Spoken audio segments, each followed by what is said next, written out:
I gain a shop that can shift freely between the wasteland and the real world. I fully expect to be torn apart by countless zombies, but the shop actually comes with absolute defense. So I sell worthless instant noodles, bottled water, and sausages at sky-high prices. In this deadly wasteland, I am going to build my very own business empire. Right now, I am holding my burning hot phone, listening to my girlfriend's ice-cold voice. Milo, we are done. It turns out that in the 3 years since I graduated, I changed jobs 3 times and failed to save a single penny. My girlfriend could not stand my poverty any longer and ran straight into the arms of the trust fund kid Victor. After the call ends, I slump into my chair. Over the past few years, I racked up $350,000 in debt to pay for my parents' treatment. In the end, they still passed away. The debt is still unpaid, and all that is left is this half-dead little shop. But right at this moment, the world spins around me. As the background shifts, I realize I have arrived in the wasteland. Through the window, I see a horde of zombies. The zombies notice the shop that appeared out of nowhere. The very next second, they all charge at me like they have lost their minds. I think to myself, I am done for. But the sound of shattering glass never comes. The door that used to break at the slightest touch does not budge an inch. Just then, a hollow screen appears before my eyes. Current world, apocalypse. Shop status, absolute safety. Dimensional shift, available again in 12 hours. In other words, as long as I stay here for 12 hours, I can return to the real world. I glance at the monsters outside and scratch my head in frustration. This tiny shop, barely 200 square feet, is packed with all kinds of goods. Braised beef, instant noodles, bottled water, sausages, bread, cookies. Back in the real world, all of this combined is barely worth anything. But what about here? A thought claws its way up from the depths of my mind. In the wasteland, the most precious thing is not gold, not diamonds. It is clean food and water. I rush to the counter and grab the most ordinary bottle of water. This bottle costs $2 in the real world. In this zombie-infested world, how much is it worth? I think of that $350,000 in debt, and I think of Tiffany's words on the phone. We are done. I twist open the bottle and take a long, hard gulp. What I need to do now is use these 12 hours to earn my first fortune. I am already calculating. 1 bottle of water for 1 gram of gold. No, too little. 1 bottle for 10 grams. 1 pack of noodles for 100 grams. I force myself to calm down. I need customers first. A dozen zombies are blocking the entrance. No survivor would dare come close. But sitting here for 12 hours doing nothing? No way. My eyes land on the braised beef noodles, and a plan takes shape in my mind. In this world, drenched in rust and rot, what could possibly be more lethal than the aroma of a steaming bowl of instant noodles? I plug in the power and flip the switch. The kettle starts gurgling. The shop actually has electricity. It seems this system-bound space is completely independent from the outside, a world of its own. The water boils fast, and a rich, overpowering aroma explodes inside the shop. Even I cannot help swallowing hard. But now comes the problem. How do I get this deadly scent to the outside? I certainly cannot open the door. I pace around the shop, and my eyes finally lock onto a ventilation fan. The rich aroma drifts through that tiny vent and out into the deathly silent world beyond. Time ticks by, second by second. The silence outside remains absolute. Just when my patience runs dry, a blast of flame engulfs those zombies in an instant. I watch through the window, on full alert. It is a woman. Her gaze sizes up this shop that sticks out among the surrounding ruins. Interesting. Someone actually dares to run a shop in a hellhole like this. She walks straight toward the entrance, but the next second slams right into an invisible wall. So you are an awakened too? Is this your power? A moment of silence. I am Nightingale. Milo, what is the price for that? Gold. What era do you think this is? Who even uses that useless stuff anymore? My shop only accepts gold. Seeing how firm my stance is, Nightingale raises her hand and sends a fireball flying, aimed straight at my face. But the flame vanishes the instant it touches the barrier, disappearing completely. Now, can we talk business? Fine, boss Milo. How much for a bowl of noodles? Not much. 100 grams of gold. 100 grams? Why don't you just rob people? Even if gold is as worthless as scrap iron now, that does not mean it grows on trees. You don't have to buy. With that, I ignore her and start eating the noodles I just prepared. The slurping is painfully loud. Nightingale's throat bobs involuntarily. She cannot even remember the last time she had a hot meal. Day after day, she has been surviving on scavenged canned food and energy bars. That stuff keeps you alive but gives zero satisfaction. Right then, her stomach lets out a faint growl. The sound is barely audible, but in this dead silence it hits like thunder. Nightingale's cheeks flush red in an instant. I act like I hear nothing, and keep enjoying my noodles. I don't have that much gold right now. Can I put it on a tab? No tabs at this shop. I am not here to run a charity. Besides, I will be gone in less than 12 hours. Who knows if Nightingale can get the gold back in time.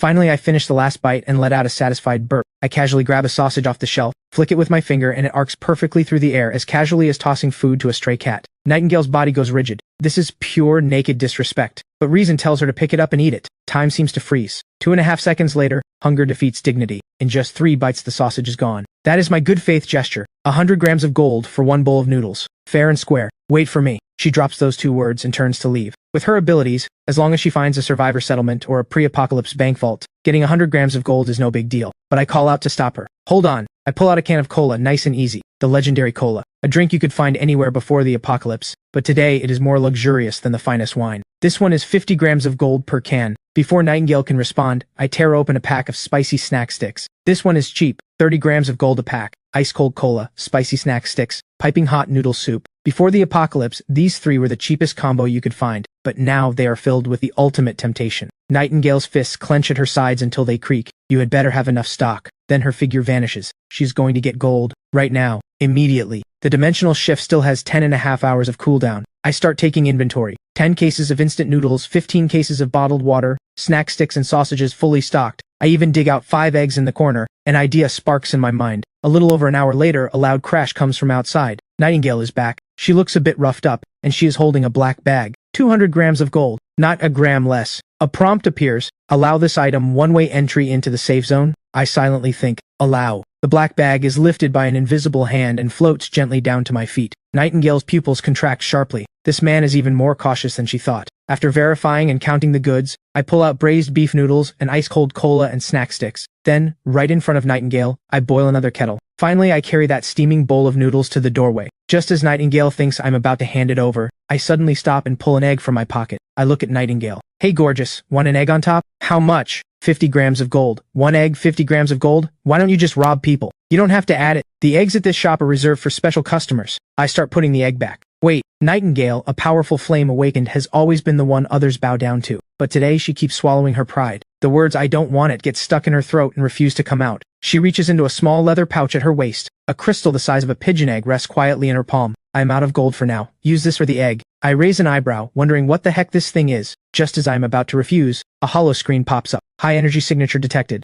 Item, low tier zombie crystal core. Strongly recommended. Complete this transaction. I had it wrong. I had it all wrong. I have been using the shop the wrong way this entire time. I have been so busy figuring out how to pay off that $350,000 in debt that I missed the shop's true purpose. These crystal cores. In an instant, everything clicks. But I keep a look of disgust on my face. What is this ugly rock? It looks gross. This is a crystal core from inside a zombie's brain. It is essential for awakened training. Gold is not even worthy of being compared. So this crystal is some kind of power resource in this world? What would a shopkeeper like me need it for? Nightingale is shaking with rage. This man is impossible to deal with and blind as a bat. I watch her looking ready to explode and let out a sigh. Fine, you seem sincere enough. I will make an exception just this once. The moment those words leave my mouth, I silently think the command. Collect. The crystal core vanishes from Nightingale's palm in an instant. I do not even glance at it. I just shove the core into my pocket. Then I hand over the deluxe egg-top supreme noodles, along with the cola and snack sticks. She grabs a fork and wolfs it all down, not leaving even the scallions at the bottom. She cracks open the cola and downs it in one go. Only then does she tear open the snack sticks and eat them one by one. Through all of it, I just watch in silence.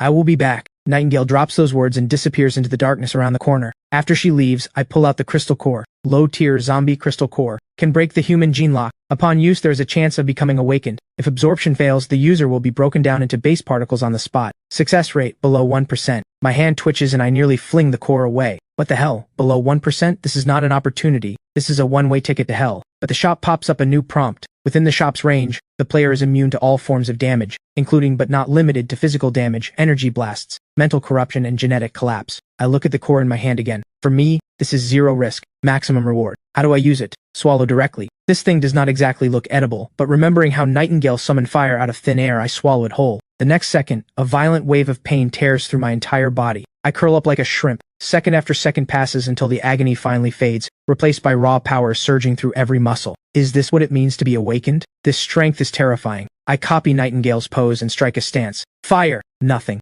Not a single spark on my fingertips. Damn it, did the awakening fail? The more I think about it, the angrier I get. I slam my fist into the shelf next to me. Suddenly the shelf and all the snacks on it vanish. My mind links to another space, and inside that space sits the missing shelf. I try reaching out, and the shelf reappears in its original spot. Only now does the system chime in. Awakened Milo. Awakened ability. Dimensional vault. Capable of isolating space and time. Store and retrieve with a single thought. Current capacity. I practice on a bag of snack sticks, storing it, retrieving it, storing it, retrieving it. Slowly I sink into deep thought. Gold can only solve the debt crisis. Crystal cores are the real path forward. The dimensional shift still has 9 hours of cooldown. I need to stockpile as many crystal cores as I can before I leave. 1 pack of noodles was enough to lure in Nightingale. What if I multiply that scent 10 times, 20 times? So I pull out a massive pot, dump in a full 20 packs of noodles, and crank the vent fan to maximum. This is my doomsday feast. 3 blocks away inside an abandoned building, A young man huddles in a corner. A scarred man wipes down his rifle barrel. A man with glasses speaks with worry. Tiger, Ricky's wounds are getting worse. If we don't find medicine soon, he might. The scarred man they call Tiger nods.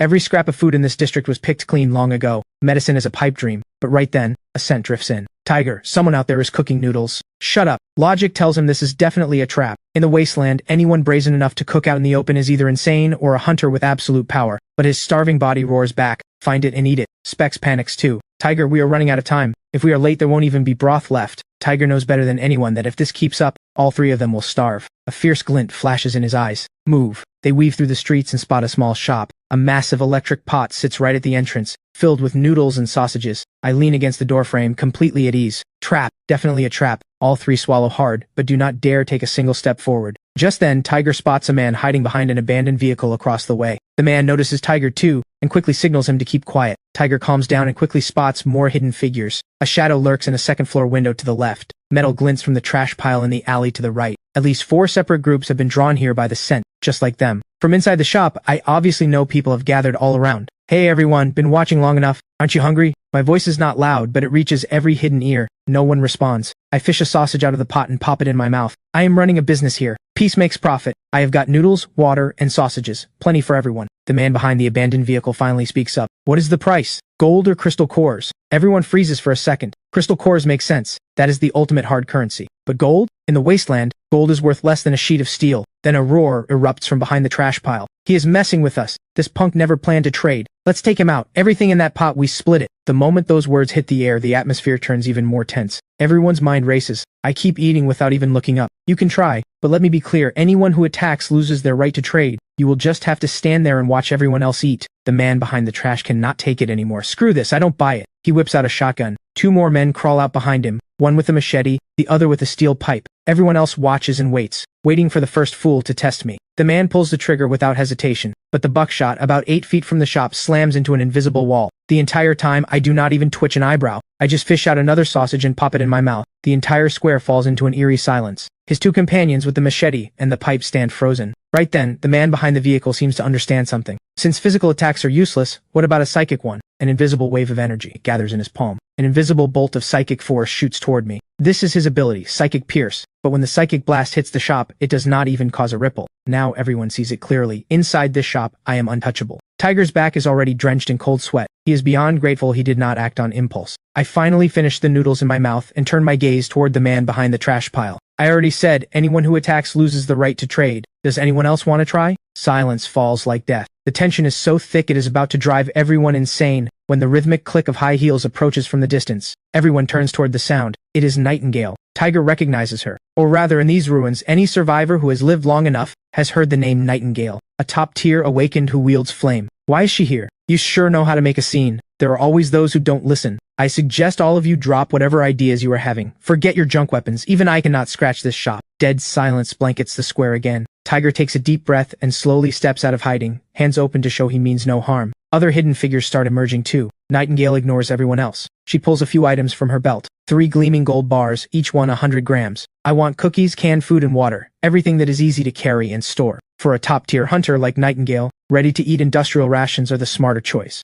I like doing business with smart people. I quickly pull out compressed biscuits, canned luncheon meat, and bottled water. A smooth trade, done in full view of everyone. Nightingale takes the food, turns, and vanishes into the darkness. Every pair of eyes snaps back to me. This time there's no hostility, no testing, only the purest hunger. Now it is your turn. Everyone clear on the rules? Gold or crystal cores for food, except for them, of course. The man from the trash pile cannot hold out any longer. He scrambles over to me on his hands and knees. Boss, I was wrong. I was so wrong. Please, just one bite. Just a sip of broth. His 2 companions drop to their knees behind him, begging. The survivors around them feel no sympathy, only relief that they held back. I already said anyone who attacks loses the right to trade. I stop paying them any attention and scan the crowd. Who else wants to trade? Tiger pulls out a crystal core and holds it up to me. With a single thought, the core floats into my hand. I say nothing and turn to grab 3 large bowls, packing them full of noodles and sausages. Tiger lifts that bowl and feels warmth he has not felt in ages. All 3 of them bury their faces in the bowls and inhale the food. With someone finally breaking the ice, the rest cannot hold back any longer. Boss, I want to trade. Me too. I have got a crystal core. Even the man who launched the psychic attack earlier steps up to me. He silently pulls out 2 crystal cores, not daring to meet my eyes. I accept them without expression and give him a bowl just the same. Once the floodgate of trade opens, there is no closing it. Some bring gold jewelry,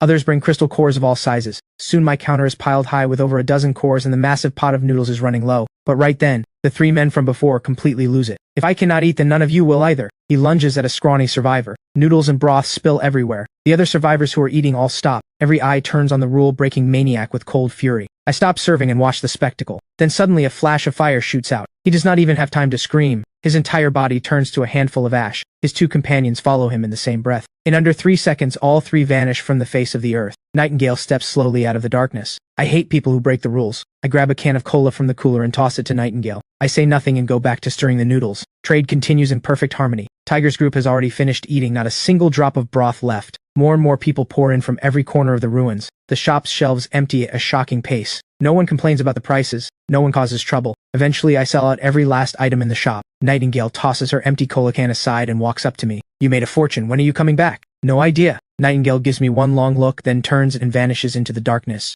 After everyone leaves, the square falls completely silent. With a single thought, I open the dimensional vault. Inside sits over 100 kilograms of gold and a full 33 crystal cores. Absorbing crystal cores will bring extreme pain, but I do not hesitate for a second. I swallow every single one. This time it is not just intense pain. It is a pressure beyond imagination, like my body is about to burst. If I were not inside the shop, this energy would rip me apart in an instant. Through the peak of agony, I absorb the very last trace of energy. When I open my eyes again, I see a bug on the ceiling. Its wings beat in what seems like slow motion. I hear the low growl of the zombies outside, smell every trace of blood and damp earth in the air. My senses have been enhanced to an unbelievable degree. I reach toward the shelf beside me and clench my fist in the air. With a faint tremor, the shelf slowly rises off the ground. This is not the dimensional vault. This is telekinesis. I immediately pull up the system holoscreen. Awakened Milo. Ability 1, Dimensional Vault. Current capacity, 1,000 cubic meters. Ability 2, Telekinesis. Can manipulate objects within 50 kilograms from a distance. I actually unlocked a second ability. For the remaining time, I wait calmly for the countdown to end. As that twisting sensation hits again, I return to the real world. The stench of rust and rot is gone, replaced by the fresh scent of earth and grass. Dimensional shift complete. Current world,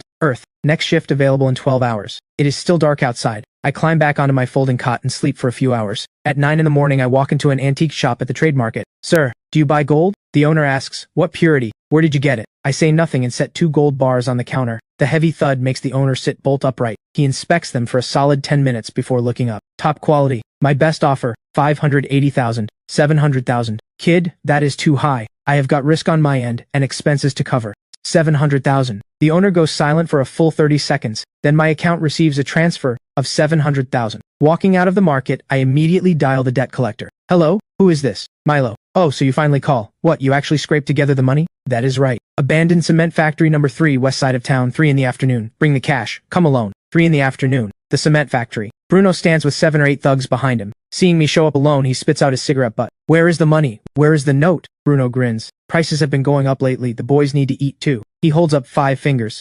500,000. I will burn the note right in front of you. I hate people who break the rules. I was going to pay you the full 350,000, but now I am only paying 200,000. My voice is calm, but everyone hears it crystal clear. Bruno's expression freezes. He cannot believe what he just heard. What did you say? 200,000, not the penny more. Get him! A thug grabs a steel pipe and swings it right at me, but instead of blood and broken bones, the pipe freezes 4 inches from my face, caught in my hand like it is nothing. The thug flies across the room as if launched by a catapult. His agonized screams echo through the entire cement factory. Bruno finally snaps out of his shock. Everyone get him! But no matter how many there are, a few elbows from me is all it takes. Within seconds, every thug is on the ground. Bruno is trembling from head to toe, not from anger but from pure fear. Stay away from me! I am warning you, my boss is. The note. Bruno scrambles to pull out a stack of papers. Right in front of his face, I transfer 200,000. It was supposed to be 350,000. Now it is worth 200,000. I tear the note to shreds, turn around, and walk away. That chapter is closed. I have bigger things to do. I head to the used car lot, and before long I'm driving a second-hand van toward the city's biggest wholesale food market. I step inside the warehouse. Before the clerk can even open her mouth, I say,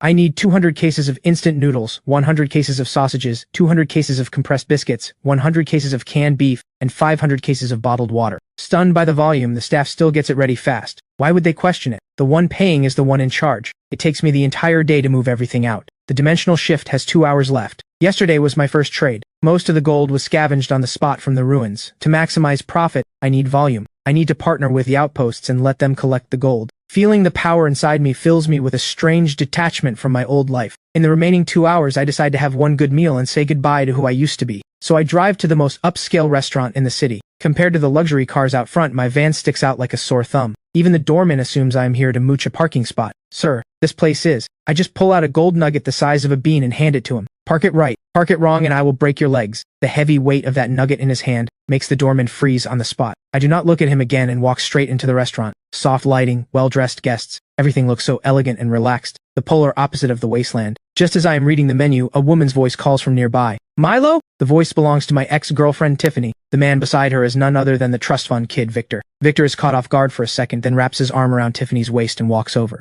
Well, if it isn't Milo. What happened to your little shop here to apply as a dishwasher? A single steak here costs $3,800. Your whole month's salary wouldn't cover one bite. Too noisy. Tell the head chef to send out his best. Victor feels like he just punched a cloud. Being completely ignored makes him furious, so he raises his voice even louder. Are you deaf? I'm talking to you, but my face shows absolutely nothing. Tiffany suddenly feels like the man in front of her is a complete stranger. The restaurant manager rushes over. Sir, please calm down. You are disturbing the other guests. Victor sees the manager and gets even bolder. Mr. Clark, perfect timing. Since when does your restaurant let just anyone walk in? Letting someone like him sit here is dragging down your standards. Mr. Clark certainly knows who Victor is. He is the son of some real estate tycoon in the city. But Mr. Clark also notices how unusually calm I am. So he replies, firm but polite. Mr. Victor, our restaurant treats every guest equally. Do you have a private room? Mr. Clark immediately bows a full 90 degrees. Mr. Milo, my sincerest apologies. We failed to serve you properly, and it affected your dining experience. He immediately sends a server to escort me to a private room. From start to finish, I do not give Victor so much as a glance. Victor tries to say something else, but Mr. Clark cuts him off.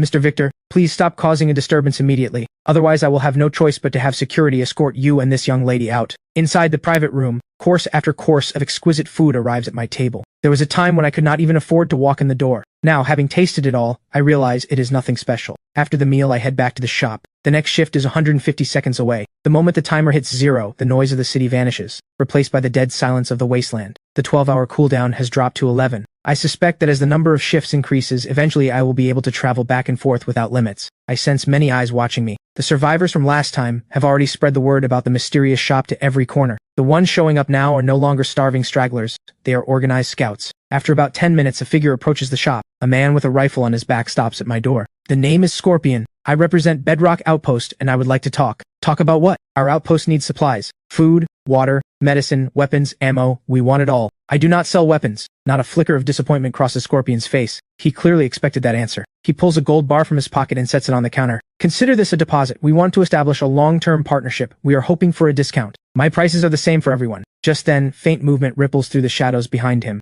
Scorpion raises his hand in a calming gesture. We are very sincere. I say nothing. I reach toward the canned meat on the shelf and clench the air. The cans float slowly onto the counter. Scorpion's pupils contract sharply. Telekinesis. Before coming here, Scorpion assumed my only advantage was the shop's unbreakable absolute defense. He never imagined I am a powerful awakened myself. 1 case of canned goods, 1 gold bar. We need an exact number. We need to know how much stock you actually have. That is one of the real reasons he came. I let out a quiet laugh and snap my fingers. A mountain of bottled water materializes on the ground out of thin air. The sight makes Scorpion's brain stall for a solid 2.5 seconds. Is this enough? If not, I snap my fingers again. Another mountain, this time compressed biscuits. Scorpion's throat bobs. The man in front of him does not just have telekinesis, he also has a spatial ability. What is the price? I already told you. 1 gold bar, 1 case of canned goods. We will take everything, but we need time to gather the gold. Gold works for the loose items on the shelves, but for bulk orders you pay with something else. Crystal cores? Impossible. Crystal cores cannot be used for trade. They are the source of every awakened's power. They are the very foundation of our outpost. That is your problem, not mine. The moment those words leave my mouth,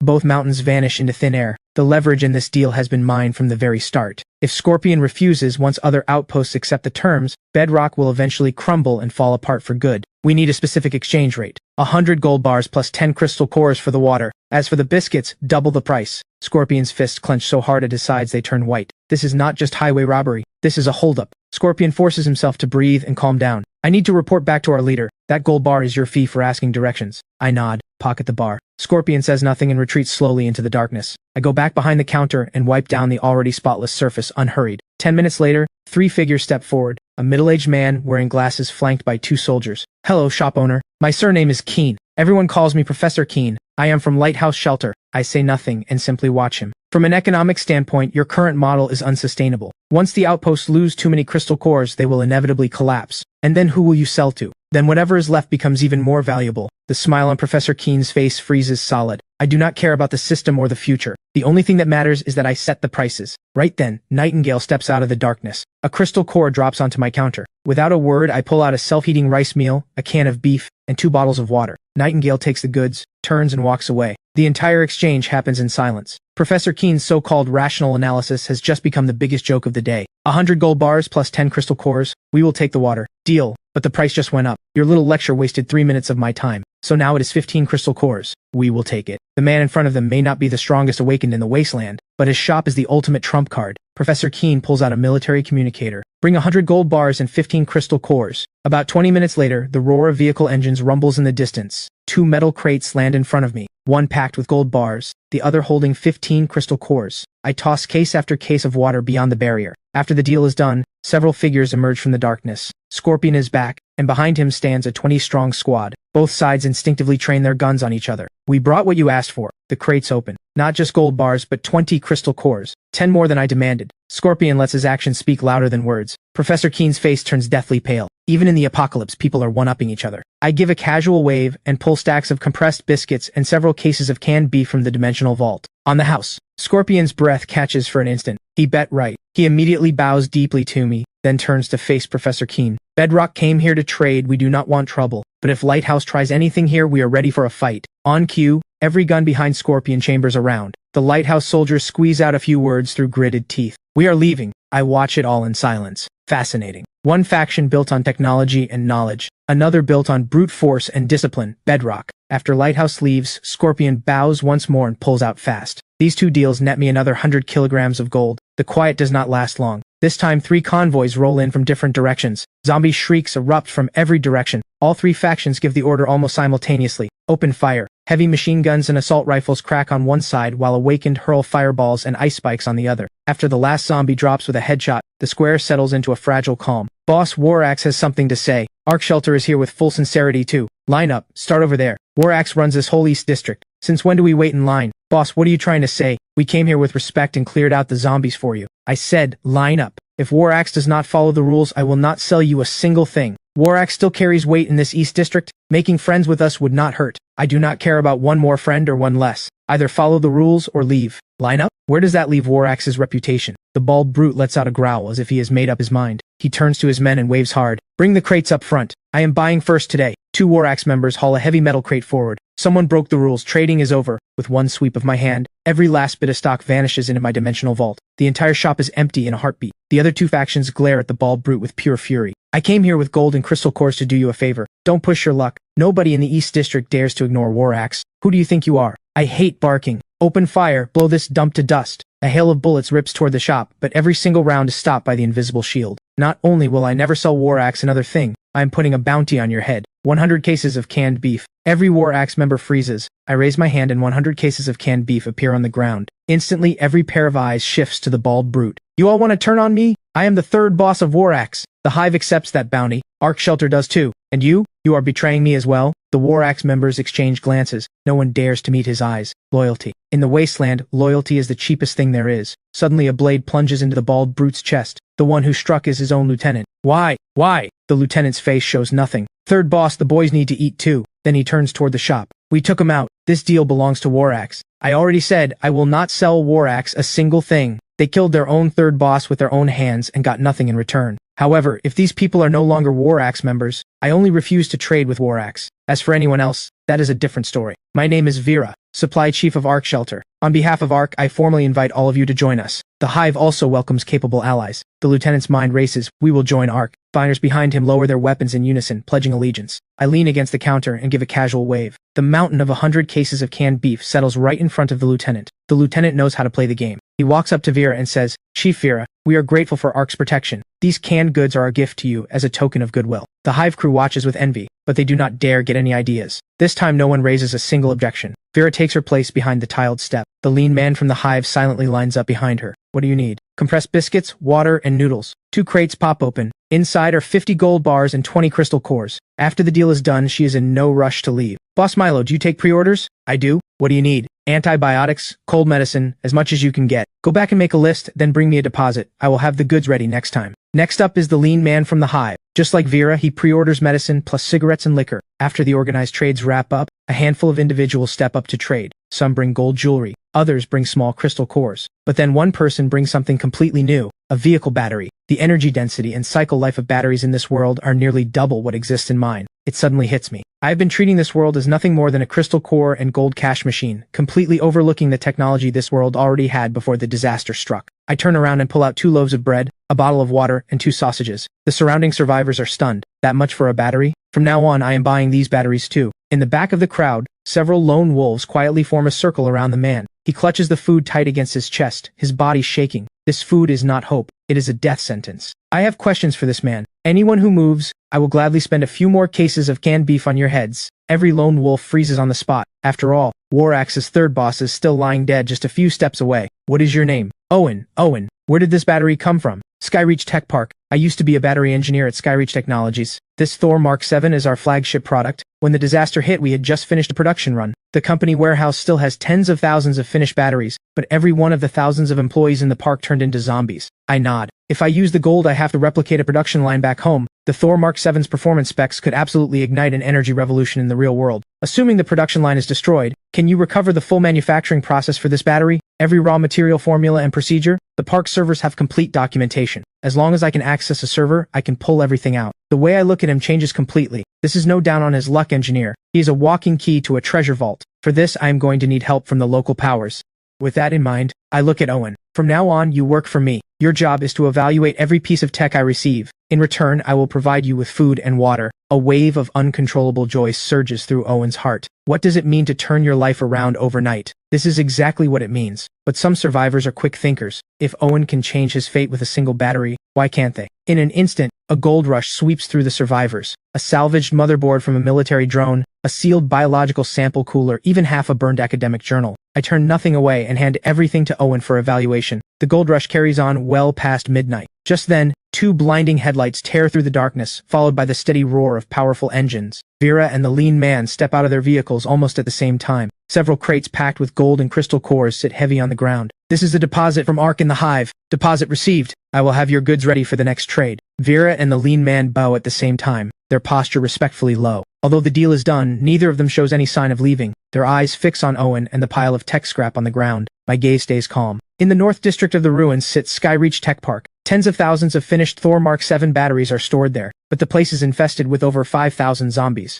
That number is enough to devour anything. Boss Milo, what do you mean? I am giving you a chance to strike it rich. I fund it, you supply the manpower. Clear out the tech park for me, and bring back the server mainframes in perfect condition. Vera and Hornet's minds race at full speed. The risk is hell tier, but the reward is heaven tier. More importantly, this is a chance to build a deep bond with this mysterious shopkeeper. The Hive accepts. Our Ripper Squad has the strongest solo assault capability in the entire ruins. Mission guaranteed. Hornet, don't oversell it. Ark has the best tech team in the ruins. Hacking, dismantling, transport. Only we can pull it off without a single hitch. The Skyreach Tech Park mission Bedrock accepts. We have the most awakened fighters. We guarantee the servers come back in one piece. What a joke. 5,000 zombies? How many can your awakened kill before they burn out? You would just be marching to your deaths. Scorpion, brute force won't solve this. Without our technicians, you can't even get through the front gate. Skyreach Technologies Chief Power Engineer Dr. Clement is with Lighthouse. No one knows that place better than he does. The moment those words land, Vera, Hornet, and Scorpion all change color at once. Lighthouse has been holding an ace this whole time. Enough.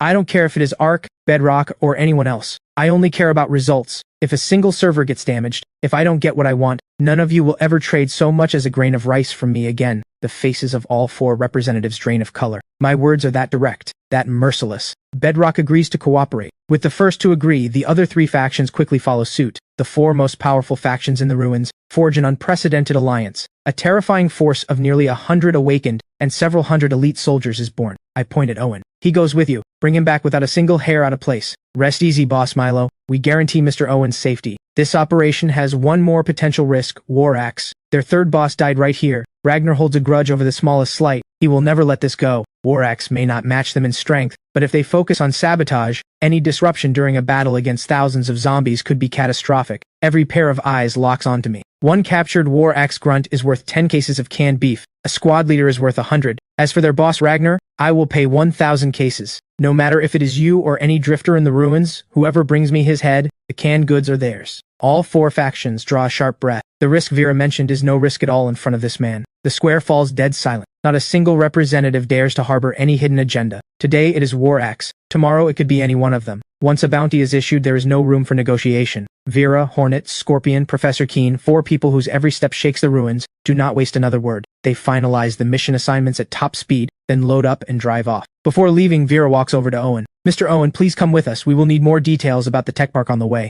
Owen instinctively glances back at the shop. Only after I give him a nod does he climb into Ark's vehicle. I shut the door but do not rush to return to the other world. With a single thought, I pull out every crystal core earned from today's trades. Without a shred of hesitation, I grab a handful and shove them into my mouth. The familiar searing pain hits again. After the very last trace of energy is absorbed, I snap my eyes open. Awaken Milo. Ability 1, Dimensional Vault. Current capacity, 3,000 cubic meters. Ability 2, Telekinesis. Can manipulate objects up to 200 kilograms from a distance, with the added ability to reshape and accelerate objects. This is no longer simple object retrieval. My gaze shifts to the metal shelf in the corner. This time I do not clench my fist or raise my hand. Just one look. In an instant, the shelf is crushed into an ultra-dense block of metal. 12 minutes until the dimensional shift. Time to go back. The Thor Mark 7 battery is like a seed that has planted an entire forest of ambition in my heart. I am no longer satisfied being a simple middleman reseller. I'm going to build my own business empire in this safe, modern world. Those hundreds of kilograms of gold need to become liquid capital fast, but moving that much gold through legitimate channels is flat out impossible. A name surfaces in my mind, Bruno. That lone shark thug must have connections to this city's underground. Using him as a bridge is the most efficient and safest option right now. Once the funds land, the plan is to load up on supplies like mad, fill every inch of the 3,000 cubic meter vault in the shop, then register a tech company and get the framework in place to receive the technical data from Skyreach Tech Park. My thinking is razor sharp. Every step points toward that massive goal. The dimensional shift is ready. With a single thought, the familiar weightlessness wraps around me. Dimensional shift complete. Current world, Earth. Next shift cooldown, 11 hours.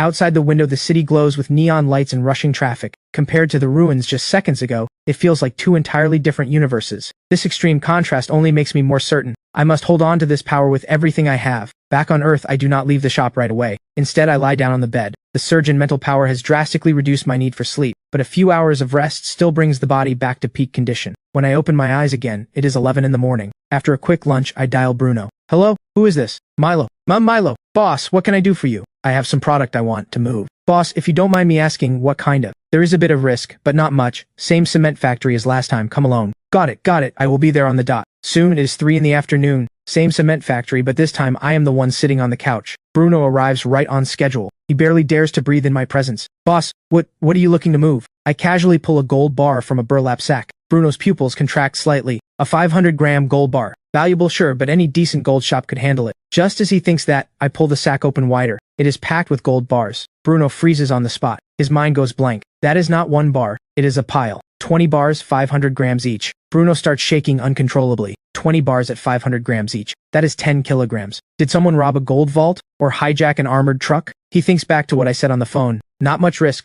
Not much risk? The moment you touch this stuff, it is express delivery to the guillotine. A case this massive, he would not even dare dream about it. Boss, are you trying to get me killed? Can you handle it or not? Bruno goes silent. He desperately wants to say he cannot, wants to say he is not worthy. He does not dare meet my eyes. In his mind, he has already labeled me as someone utterly terrifying. You can't even move this much gold? You call yourself a loan shark and you can't handle this? Sir, a case this big, I really can't touch it. Relax, this gold is clean. Not a single mark on it. I just can't be bothered to sell them off one by one, you get me? Sir, can I make a call? Check with some people? I wave my hand. Bruno looks as if he has been granted a pardon. He does not even dare step away to make the call. He even puts it on speaker. Hey Bruno, what's up? So, has there been any big gold heist around our turf lately? The guy on the other end sounds confused but answers honestly. What kind of case? There are cameras on every corner these days. Who would dare? Did you hit the jackpot or something? Looking to buy gold? After getting his answer, Bruno feels like a weight has been lifted. He hangs up and looks at me with completely different eyes. Sir, there is no way I can move this much on my own, but I know someone who can.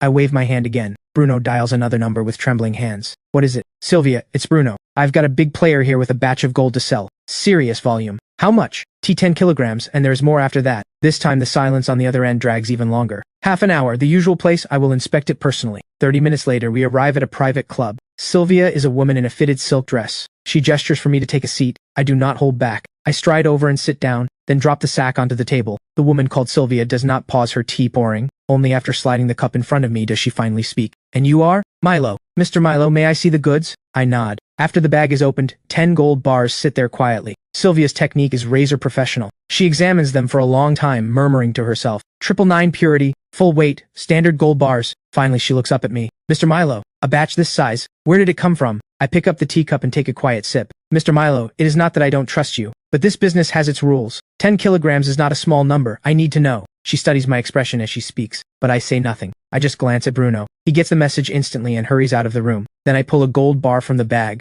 Under Sylvia's watchful gaze, I squeeze gently. The gold bar bends in my hands like putty. Someone with this kind of power has no reason to deal in stolen gold. She takes a deep breath and names her price. 700 per gram, 10 kilograms comes to 7 million. I neither accept nor refuse. What is the maximum volume you can handle? Sylvia's expression wavers for just a moment. She is calculating the absolute limit of her entire network. Mr. Milo, if the goods are all this clean, I can move 50 kilograms a month. That is 35 million per month. Too little. I slowly hold up one finger. 100 kilograms, 1 ton. The composure on Sylvia's face finally shatters. Mr. Milo, are you joking? 1 ton of gold at today's market rate is nearly $1 billion in cash flow. My network simply cannot absorb that. It is impossible. Not a single private channel can move a ton of gold in 1 month. This is no longer about money. This is declaring war on the entire modern financial regulation system. And billions in capital movement will absolutely attract attention from above. Of course, I have already considered this. So what if I don't need it all converted to cash? You mean? An asset swap. I need an industrial park or a battery manufacturer. This completely unexpected answer stuns Sylvia. She never imagined I was selling gold not for a life of luxury, but to build real industry. A terrifying being, who can crush gold bars barehanded and produce a ton of gold every month, actually wants to become an industrialist. This is no longer a deal. This is a capital operation on a scale she cannot even fathom. Mr. Lin, this has completely exceeded my authority. I need to report to my superior. I wave my hand once more. Sylvia dials the phone. Sir, it is Sylvia. There is a deal, a big one. The product is gold. Very clean, the volume. At this point she glances at me. I currently have 300 kilograms on hand. The client can supply 1 ton per month. He currently has 300 kilograms ready to go. After the call ends, Sylvia has gone from the one running the deal to a pure messenger. Mr. Milo, my boss wants to meet you in person. Tomorrow evening, 7 o'clock, same location. I nod and point at the gold. Move these first. As a show of good faith, we can offer 800 per gram for this batch. In less than 5 minutes, my account receives 8 million. After the deal is done, Sylvia personally walks me out, all the way until I drive off in my van. After I leave, Bruno sidles up with a grin. Sylvia, so how did it go? That mister. From now on, regarding Mr. Milo, do not ask a single question. Whatever he tells you to do, you do it. If something goes wrong, nobody can protect you. I do not go back to the shop. Instead, I head to the wholesale center. The salesperson from last time spots me and rushes out to greet me. Boss Lin, you are back. What can I get you this time? Follow this list. Every item 10 times the quantity. The manager glances at the list. His hands tremble. Absolutely, we will get it done. After paying 2 million in goods, I make trip after trip back and forth, until more than half the dimensional vault is full. But I have something even more important to handle. A simple box of antibiotics in that broken world is worth far more than gold. I drive to the city's pharmaceutical wholesale district. I skip the flashy storefronts and instead walk into a small shop tucked in an alley. The middle-aged man inside glances at me. Prescription or hospital purchasing license? Neither. Then I can't sell. But I just pull out my phone and open my balance. A long string of zeros hits the man's eyes. Amoxicillin, tourniquets, gauze, iodine, saline solution. I will take everything you have. The man's breathing completely stops. What do you need all this for? You only need to answer one question. Are you selling or not? He lowers his voice, takes a deep breath. The warehouse is in the back. Follow me. 30 minutes later, my van is stuffed with medical supply crates.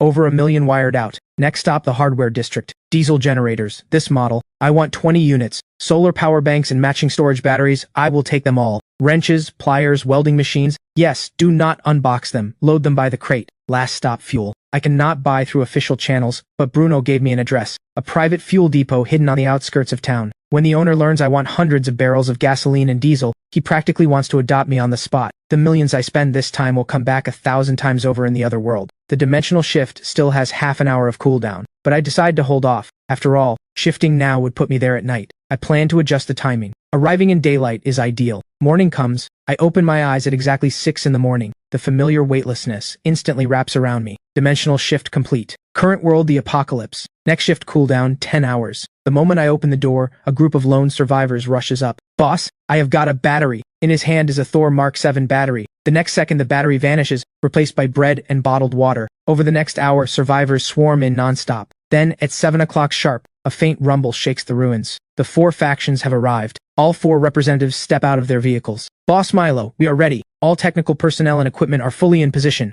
Hive scouts have already deployed ahead to clear obstacles along the route. Dr. Clement has confirmed the exact location of the server. We can move out at any time. Have any of you eaten breakfast? The sudden question catches Scorpion and the others completely off guard. Before they can answer, I sweep my hand wide. Mountains of instant noodles, self-heating rice meals, and canned goods pile up into a supply mountain. All 4 representatives swallow hard involuntarily. Even for them, eating a full meal is no easy thing. As for eating well, that is pure fantasy. What are you standing around for? Boss Milo is treating you. Go! Scorpion's bark lights the fuse. The next moment, everyone lines up in orderly fashion. Soldiers' eyes go red with emotion on the spot. They shovel food into their mouths. If the pre-mission breakfast is already this grand, and they actually complete the mission, what will they get? Could it be meat at every meal? Just as everyone savors the most luxurious breakfast the wasteland has ever seen, I make another move. More large cartons hit the ground. This time it is not food, it is cigarettes. In the wasteland, cigarettes are the second hardest currency after crystal cores. Hand them out. Regular soldiers get 2 packs each, awakened fighters get a full carton. This is not ordinary supplies. This is a spiritual luxury. This single move is more powerful than any pre-battle speech. It does not just fill their stomachs, it soothes their wired nerves. Just when everyone thinks that is all,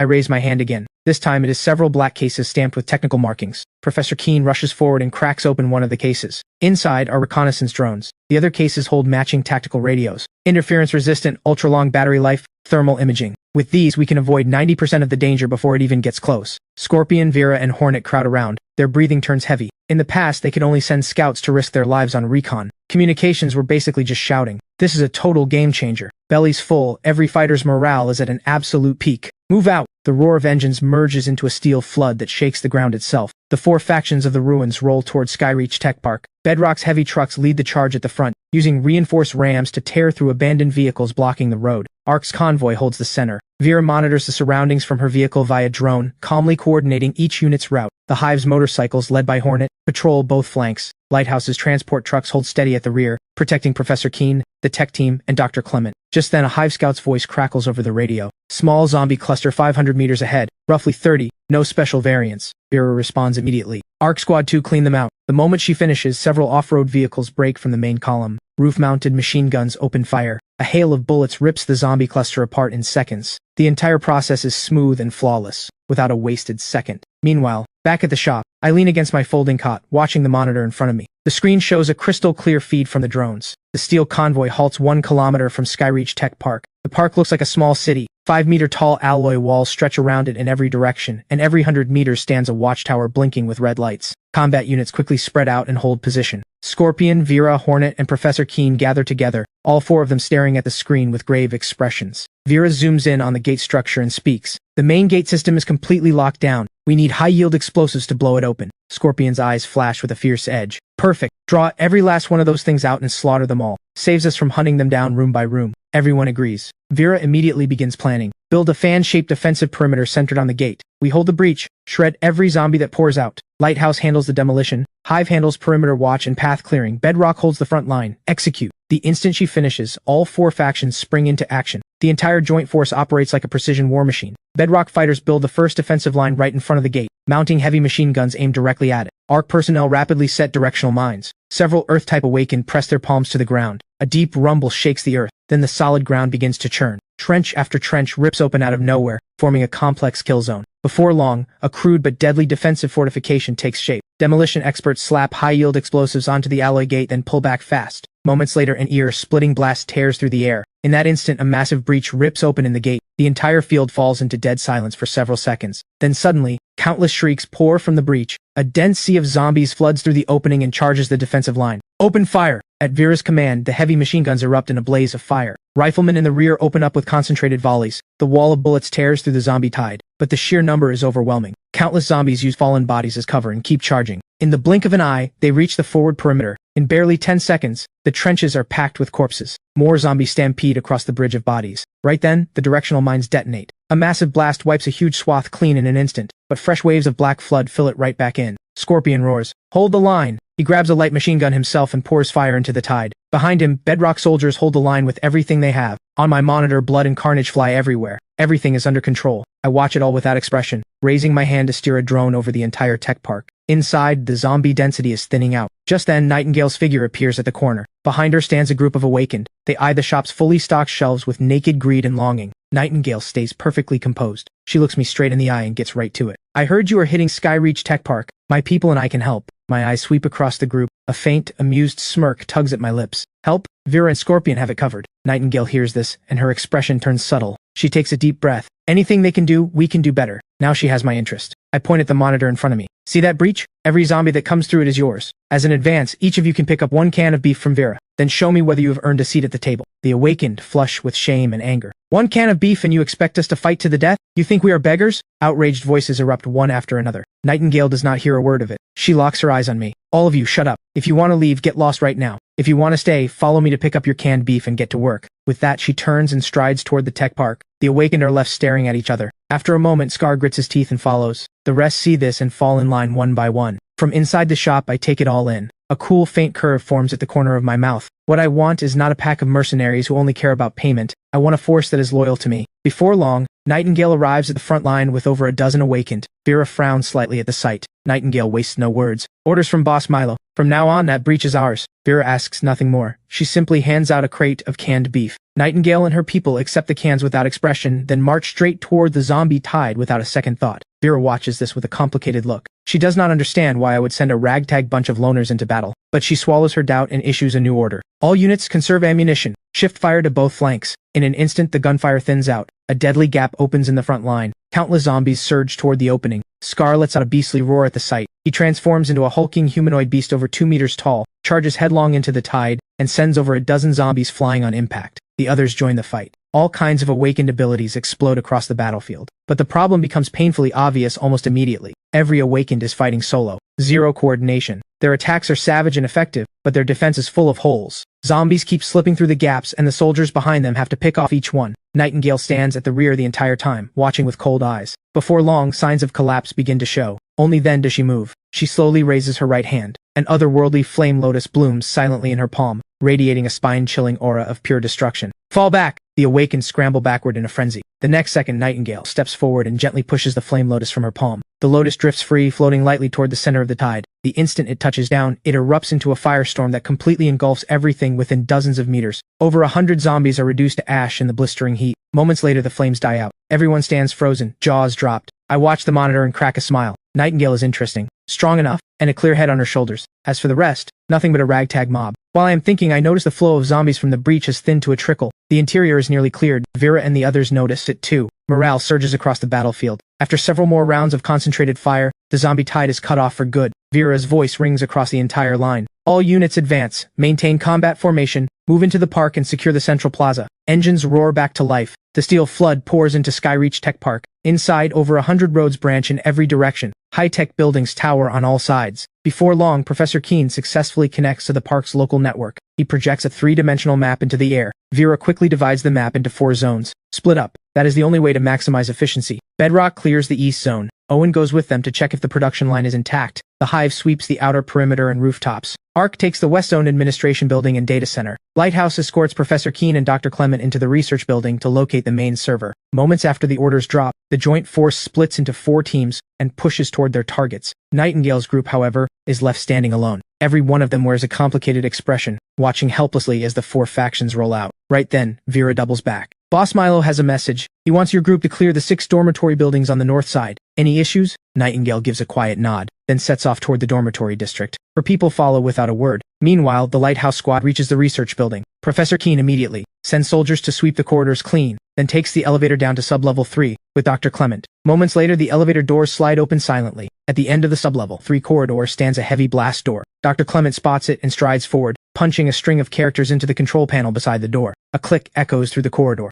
The massive mechanical lock begins to turn. The blast door slowly swings open, and a wave of cold air rushes out. Inside, rows of black server racks stand in perfect formation. Countless indicator lights blink in the darkness. The team rushes in and begins searching. Within moments, Dr. Clement shouts with excitement. Found it! Professor Keene hurries over. Several technicians fan out immediately, plugging storage devices into the server ports and starting the data transfer. A green progress bar crawls across the screen. Professor Keene speaks into his radio, calling Boss Milo. Lighthouse has reached the target location. Data transfer estimated at 40 minutes. At the same time, inside the massive production hall in the east zone, the combat squad has cleared every zombie. Owen stands before a giant piece of production equipment, his fingers flying across the control panel. In no time, the indicator lights above the machine switch from red to green. Owen shouts with excitement. The main structure of this production line is intact. Just swap out a few wear parts, hook up a power source and it can restart. Scorpion looks puzzled. Where are the batteries Boss Milo wanted? Owen points toward a sealed warehouse door deep inside the hall. Bedrock soldiers step forward and pry the door open with crowbars. The warehouse stretches into darkness, lined with endless shelving. Everyone freezes in place, because every shelf is neatly stacked with brand new cartons, each stamped with the bold Thor Mark 7 logo. Just then, a soldier steps forward and slices open a carton. The next second, over a dozen pristine batteries tumble out. The Bedrock soldiers erupt in excitement. Owen darts between the shelves, scanning inventory codes on a tablet at top speed. There are at least 30,000 batteries here, and the storage condition is excellent. Damage rate is under 5%. Scorpion can barely contain his joy. If they bring all this back, the canned goods boss Milo gives as a reward will pile up into a mountain. Then Owen's voice rings out again. There is more than one production line here. There are 2 complete production lines. Scorpion lets out a thunderous laugh. He grabs the radio. Reporting to Boss Milo, East Zone Warehouse, 30,000 intact batteries found, plus 2 complete production lines. Back at the shop, I am still leaning against the cot. The radio delivers one piece of good news after another. The Hive has secured all high ground, no major threats detected, North Zone dormitories fully cleared. Yet my expression does not change. I simply float a can of cola off the shelf with telekinesis and crack it open. Soon the data transfer is complete. Every battery is packed and loaded. The 4 teams regroup at the main gate. Scorpion's heart starts to churn with anxiety. He does not know if I will approve the victory feast, or worse, blame him for suggesting it. The thought sends a chill down his spine. Before long, the main force returns to the shop. An eerie quiet settles over the area. Every pair of eyes locks onto the closed roller shutter. After a moment, the shutter slowly rises. I step out, face calm, pace unhurried. My gaze lands on Scorpion. Scorpion, you mentioned a victory feast earlier, didn't you? The moment he hears this, his heart drops straight to the floor. Beads of cold sweat form across his forehead. That was me speaking out of turn, Boss Milo. But I cut him off. Good idea. I raise my hand and give one casual sweep. In an instant, a mountain of meat materializes in the center of the square. Pork, beef, chicken, duck, everything. Then mountains of vegetables and potatoes appear out of thin air, plus hundreds of cases of ice-cold beer. In a heartbeat, the entire square fills with the sound of people swallowing. My voice cuts through. What are you waiting for? Today, all the meat you can eat. The words drop, and for a split second the world goes silent. Then an earth-shaking roar of cheers rips through the sky. The soldiers cannot hold back any longer. They charge toward the mountain of meat. Moments later, Bedrock fighters set up grills and light the charcoal. Our crew start washing vegetables. Hive scouts fan out around the perimeter, standing guard for the feast. Minutes later, the rich smell of grilled meat fills the entire square. People eat barbecue, drink beer, as if the world has gone back to the way it was before everything fell apart. And Nightingale stands at the edge of the crowd, watching me as I calmly take it all in. In this moment, she suddenly understands. What I offered was not an insult. It was not charity. It was a choice. Keep fighting as a lone wolf over scraps or submit to the lion and feast at his table. I lean against the doorframe, sipping my cola. Suddenly, Scorpion rushes over, face flushed with emotion. He bows deeply. Boss Milo, from this day on, Bedrock will be your most loyal ally. My life is yours. I say nothing. I just crush the empty cola can in my hand, toss it into a trash bin 10 meters away, and speak calmly. Follow orders and there will be meat at every meal. Then I turn and walk back into the shadows of the shop. Those words hit like a shot of adrenaline straight to the heart of every single person there. My presence blankets the entire square. The celebration goes on. Vera, Hornet, and Professor Keen sit around a makeshift table. They know full well that from today on, the rules of the ruins have changed. A long time later, the charcoal dies down. The meat mountain has been picked clean. Then the roller shutter rises silently. I step out once more. Every pair of eyes snaps to me. I simply raise my hand and sweep. Mountains of supplies materialize across the square in an instant. Not just crates of compressed biscuits, but countless neatly stacked cases of canned luncheon meat and cartons of cigarettes. There are 2 stockpiles here. One is the agreed payment to the 4 factions. The other goes to every individual who fought today, distributed by combat merit. Come collect it yourselves. Vera handles distribution. Scorpion assists. With that, I turn and head back into the shop. Another thunderous cheer erupts across the square. Vera steps forward and begins organizing the handout by combat records. The entire process runs in perfect order. By now, everyone knows the old era is over. From this day forward, these ruins answer to one set of rules, mine. Soon the distribution wraps up. One by one, the convoys fire their engines and roll out. Before long, the square is left with nothing but a mess of gnawed bones and empty beer bottles. Nightingale and her awakens stand alone in the middle of the square. In this moment, they know with absolute certainty that I am their only option. Seeing this, I give a casual wave. Dozens of cases of noodles and canned goods appear out of thin air. This is your payment, take it and go. The moment those words land, Scar erupts. Are we rags you use and throw away? You think one meal is enough to dismiss us? The group behind him instantly stirs, but Nightingale does not move. She steps forward, lifts her head, and looks me straight in the eye. We want to stay and work for you. The tech park is empty now. It won't be long before scavengers from the ruins come sniffing around. Without guards, all that equipment and those supplies will be stripped clean within a day. The 4 factions have gone back to rest. They won't be back anytime soon. We are the only ones who can get to the park right now. The awakened behind her fall silent, exchanging glances. A faint curve appears at the corner of my mouth. In that case, you are no longer free awakened. From this moment you are my first direct action squad. Codename Nightblade.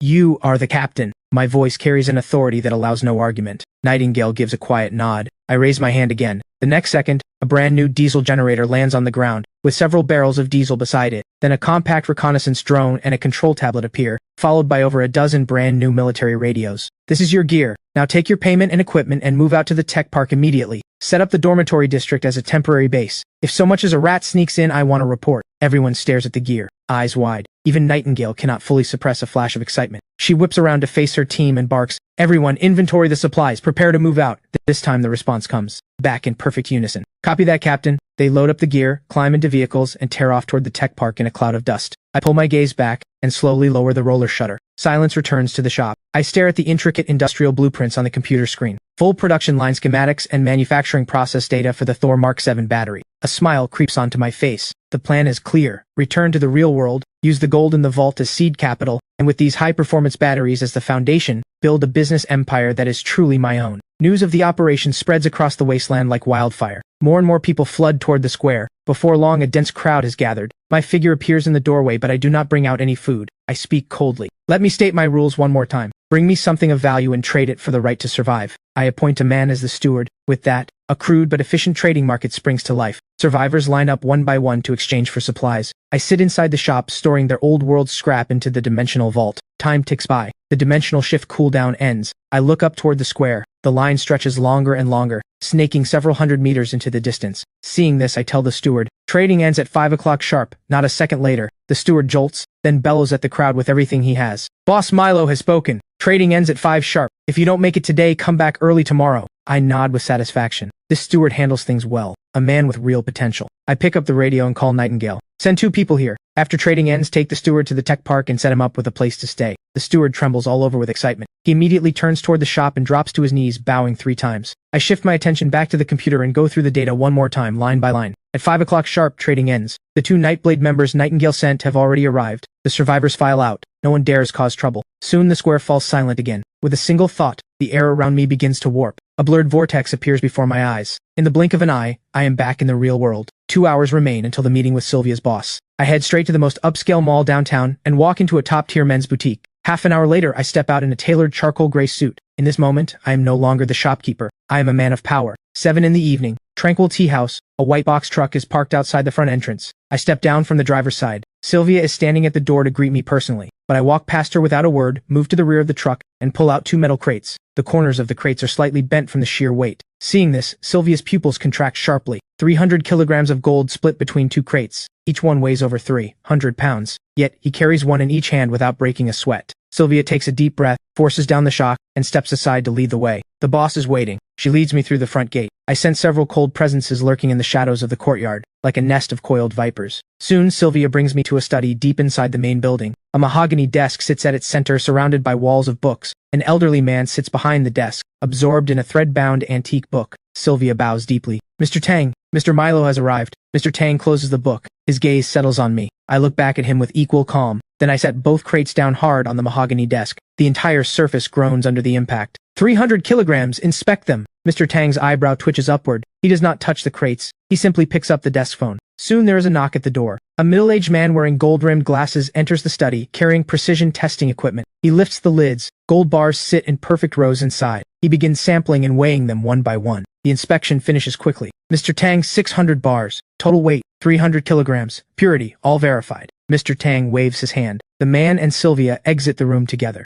Mr. Tang interlaces his fingers on the desk. "I can give you 246 million for this gold." Sylvia tells me you want a battery company. He pushes a tablet toward me. 3 company profiles fill the screen. I do not even glance at them. "Give me Novastar Technologies." The next second, Mr. Tang's pupils contract sharply. Novastar Technologies has nothing of value beyond its factory building and a broken-down production line. It is even located in the suburbs. Clearly, all I need is a legal shell. Mr. Tang wastes no more words. He picks up the phone. "Legal department, prepare a full equity transfer agreement for Novastar Technologies. Finance department, set up a project team immediately. Process this gold through the cleanest channels available." The call ends, and multiple departments kick into high gear. In less than an hour, the contract arrives. I grab a pen and sign my name without hesitation. Mr. Tang stares in disbelief. He never expected me to skip the terms entirely and just sign. But I look at Mr. Tang, my gaze perfectly calm. Now I own this company. I want Novastar Technologies' complete employee roster, including positions, salaries, and all disciplinary records. Also freeze every company account immediately. Seal all physical assets. Without my order, nothing leaves the company. Lastly, notify everyone, 9 o'clock tomorrow morning, all hands meeting at the factory. Anyone late or absent is automatically terminated. I will have people handle it exactly as you said. The acquisition price for Novastar is $180 million. How would you like to handle the remaining gold? I hand over a note. I need $5 million in cash. The rest, please hold it for now, Mr. Tang. Once I finish the internal cleanup, transfer it to the company account. Mr. Tang looks at me with a knowing smile. He finds me more unfathomable by the minute. Before long, Sylvia wheels in a small cart. 2 black cases sit on top. Mr. Milo, here is your $5 million. I nod, stand up, give Mr. Tang a slight nod, then grab the cases and walk out. Shortly after I reach the front gate, I toss the 2 cases onto the passenger seat and start the truck. It pulls away into the distance. Back in the study, Sylvia speaks. Are we really going to partner deeply with Mr. Milo? His background is far too mysterious. His methods are ruthlessly aggressive. Our records show his life history was completely ordinary, yet in the span of a few days he has amassed unimaginable wealth. Mr. Tang slowly turns around. His expression is calm. Destroy every piece of information we have gathered. Leave nothing. From now on, no one under us is to investigate Mr. Milo in any way. Violators will be dealt with by house rules, and if Mr. Milo needs anything, meet it at any cost. Sylvia's eyes sharpen. Understood. The next morning at 8:45, several hundred employees gather in the Novastar Technologies factory floor. Everyone whispers nervously. Every face is painted with anxiety and speculation. Just then, an engine roar approaches from the distance. Every pair of eyes snaps to the factory entrance. I walk straight into the crowd holding a folder. Under my gaze, the chatter dies instantly. I open the folder and call over the Novastar board director. You have 10 minutes. Pack your personal belongings and get out. The entire floor freezes. Blood rushes to the director's face. Have you lost your mind? Who the hell do you think you are telling me to get out? Just then, the chief engineer steps forward to plead. We may not have commercialized yet, but we have made breakthrough progress in materials and design. Just give us a little more time and funding. But I cut him off. Your project ran for 3 years. It burned through every cent of the company's research budget and government subsidies, totaling $78 million. The battery samples you produced fell below market standards with severe thermal runaway risks. Your technology is worthless. The engineer nearly collapses.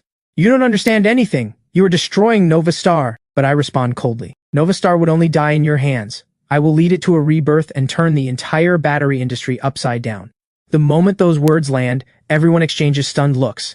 Doubt and unease begin to spread. Seeing this, I continue. I call out several executives one after another and lay out the evidence of their embezzlement, item by item. Only now does the crowd realize I am not here to negotiate.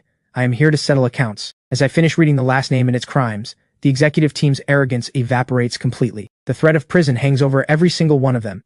Even the director's face drains of all color. But it is not over yet. I keep calling names. My voice cuts like a frozen blade. From the production line to the warehouse, even the logistics team, every person named has been cutting corners and slacking off. Faced with undeniable records, not one of them can utter a single word of defense. They can only slink out the door under the contemptuous stares of their former colleagues. 10 minutes later, nearly a fifth of the workforce is gone. Those who remain are dead silent, not daring to breathe. The air is thick with an intensity no one has ever felt. I close the folder. Then, under everyone's gaze, I bring a briefcase from the truck and drop it in the center of the factory floor. I pop it open in front of everyone. Inside are rows upon rows of neatly stacked red bills. $5 million in cash, laid bare for all to see. I speak plainly. This money is for you. What those people stole and skimmed is far more than this. Starting today, everyone who stays gets a 50% raise. All back pay the director owed will be settled before we reopen. Now everyone line up. Each person receives a 10,000 bonus. The words drop, and the floor falls silent for a heartbeat. Then a volcanic eruption of cheering shakes the building. Every trace of doubt and fear burns away in an instant. A long line forms in front of the briefcase. Every person who receives their share bows deeply to me. However, one discordant voice cuts through. Leland, assistant engineer from the research department, speaks up calmly. Chairman Milo, my name is Leland. I used to run material tests under Chief Engineer Chen. Now the entire executive team has been gutted. Even Chief Engineer Chen is gone. What are we supposed to produce? The whole floor goes silent. A company without a product is a company that cannot survive. Everyone will face unemployment. At that thought, all eyes lock onto me. I skip the speeches. I simply pull out a Thor Mark 7 battery. This is the answer. From today, Novastar Technologies produces only this. Its name is Nova 1. The next second, Leland and several technicians crowd around, eyes full of curiosity and scrutiny. Is this a prototype? Chairman Milo, what are the core specs? Energy density 400 watt-hours per kilogram. Full load cycle life, 5,500 cycles. The air itself seems to freeze. Every technician in the room draws a sharp breath. Leland nearly shouts, "That is absolutely impossible. Those numbers defy the laws of physics." Compared to the best experimental samples on the planet, this is pure fantasy. Facing the tidal wave of doubt, I let a faint smirk form. This is exactly the reaction I want. Do you have testing equipment in this factory? Use your most professional gear and your harshest standards to verify whether what I said is true. Leland is completely stunned. He never expected this level of confidence. Then he snaps into action with a roar. All tech and quality teams, follow me. He strides forward carefully, cradles the battery from my hand, and sprints toward the second-floor lab. Half an hour later, testing is complete. Leland charges downstairs like a man possessed. His hands tremble as he holds several test reports. The results are in. Energy density, 401.7 watt-hours per kilogram. Capacity loss under extreme charge-discharge testing. Only velocity loss under a single safety test. Passed. Everyone freezes in place. The metal block in front of them has just turned into a mountain of gold. After the announcement, Leland can no longer contain the storm inside him. He walks up to me and bows deeply. From this day on, wherever you point, we follow. I turn to the employees by the briefcase. Finish handing out the bonuses and log every name. Tomorrow morning, 9 sharp. Everyone reports for duty. With that, I turn and leave. Under hundreds of fervent stares, I climb into my truck and tear off in a cloud of dust. Inside the cab, I call Sylvia. I need you to handle a few things. Receive the technical data I am sending you. File for patent protection under Novastar Technologies as fast as humanly possible. Classify all technical details at the highest level of secrecy. Also, hire a top-tier professional manager to run the company. Then recruit a team of the nation's best battery industry experts. Finally, organize a press conference for me. 3 days from now. On the other end, Sylvia's eyes sharpen. She is stunned by my razor-sharp decisiveness. Understood. I will get on it immediately. I hang up. Back in the study, Sylvia relays my instructions to Mr. Tang word for word. After listening, a visible expression of admiration crosses his face. Do exactly as she says. Deploy every connection and resource we have. Spare no expense. Let us see what surprise she delivers in 3 days. Soon, Mr. Tang's entire network kicks into overdrive. Within 30 minutes, the top patent firm receives encrypted technical data. 3 elite headhunting firms receive the same commission. Meanwhile, article after article floods the tech headlines, pushing Novastar Technologies to the center of a media storm. On the other side, I follow my routine and restock supplies, then head to the wasteland. I contact Bedrock, Arc, and the other factions. I tell them to bring crystal cores and gold for trading, and at the same time send teams to Skyreach Tech Park to haul batteries and fully disassemble a production line. Then I call Nightingale over. I hand her fresh supplies first, then have her coordinate with the 4 factions. I know perfectly well that Nightingale's team alone cannot hold all of Skyreach Tech Park, so I order Nightingale to begin recruiting Awakened, with a target of 100 fighters. This time the shift cooldown drops to 9 hours, exactly as I expected. It keeps shrinking towards 0. I end up staying over 10 hours because Ruin survivors bring in a massive haul to trade. When trading wraps up, I have collected over 200 kilograms of gold and 30 crystal cores. I store the gold in the dimensional vault. The crystal cores I absorb on the spot. Moments later, my abilities strengthen once again. The dimensional vault expands to 4,000 cubic meters. Telekinesis upgrades to lifting 300 kilograms, with added ability to further compress and accelerate metal. With all this done, I return to the real world, sleep soundly through the night, and head to Novastar the next day. The factory is buzzing with energy like never before. Smiles light up every face. Every few minutes, the lab erupts with shouts of amazement at the battery's performance. I sit in my office, having just hung up with Sylvia. She is on her way with the talent I requested. An hour later, a knock comes at the door. A woman with short hair walks in. This is Kira. Sylvia follows behind her. Before I can speak, Kira cuts in. Time is money. Let us skip the pleasantries. The headhunter said you were about to launch a product that will reshape the industry. With this company on the verge of bankruptcy? Because I can deliver what no one else can. A product powerful enough to shut down every battery maker on the planet. Kira lets out a cold laugh. I have been in this industry for 10 years. I have seen too many young dreamers just like you who all ended up as industry jokes. I came here to confirm one thing. What makes you different? I suddenly smile, stand up, and head for the door. Follow me. Kira freezes for a second, then quickly falls in step. Sylvia jogs to keep up. Soon we reach the second-floor quality lab. I tell Leland to bring the test reports. Kira takes them and scans the pages. Seconds later, her eyes fill with suspicion. Faking data is an art form. Your report is full of holes. Leland turns beet red and protests desperately. Every single number was tested by us personally, but Kira glances around the lab equipment and curls her lip. On these relics from 20 years ago, my expression does not change one bit. How would you like to test it? Simple, Kira says, reaching into her bag for a flash drive. This contains a battery testing protocol I designed myself, the highest standard available, 5 times stricter than the national standard. Your battery needs to run through every single test again, operated entirely by my people. And it has to be done at an internationally certified third-party lab. Done. Sylvia, help me out. Contact Mr. Tang. I need access to the Zhongke Testing Center lab right now. Kira freezes on the spot. She never expected me to agree so easily, let alone request the most elite lab in the country. Sylvia pulls out her phone and dials. In less than 10 minutes, Sylvia walks briskly to my side. Mr. Milo, it is all arranged. The lab is open to us for the next 24 hours. I pick up the Nova 1 from the table and lead the group out. Shortly after, we arrive at the Jonkei testing center. Kira takes her team straight into the core lab. She plugs the flash drive into the computer, then places the Nova 1 battery into the testing apparatus. Moments later, at Kira's command, testing officially begins. One brutally rigorous test after another is executed in rapid succession. The lab falls completely silent except for the hum of instruments. Everyone holds their breath, waiting. Time crawls by, second after second. Kira and her team grow more and more shaken. The Nova 1 performs flawlessly under every single test. When the final test is done, a steel needle pierces the battery. Every reading on the screen holds rock steady. The entire lab sinks into silence. Kira stares at the flawless report for a long time before uttering 3 words. A new era. She slowly turns to face me. I am in, but I have one more question. Can a product like this actually be mass-produced? What about cost? This is her last shred of rational caution as a professional manager. I do not answer with words. I simply pull another flash drive from my pocket and hand it to her. This contains the complete manufacturing process for the Nova 1, along with a production line retrofit plan. Your job is to convert the production line for mass production as fast as possible. As for manufacturing cost, it is only 10% above current mainstream batteries. Kira's mind goes completely blank. She takes the drive with trembling hands. She knows what is inside is not just digital data. It is a secret powerful enough to overturn the entire global industrial order. In this moment, Kira's eyes blaze with fire. I understand. From this moment on, Leland is the Chief Technology Officer. Everyone back to the company right now. In 2 days, I want every one of you to have these blueprints burned into your brains. Then something occurs to Kira. She looks at me, brow furrowed. Chairman Milo, the materials needed for the production line retrofit will take a month to arrive. What do we show the media at the launch in 2 days? I will handle the core components. Send me the parts list. I will have everything delivered by tomorrow at the latest. Your job is to get the production line running before the launch and produce the first finished unit. With that, I walk straight out of the lab. The others scramble into action. Half an hour later, at Novastar's office, Leland hands me a materials list. I take the list, barely glance at it, and stuff it in my pocket. Wait for my word.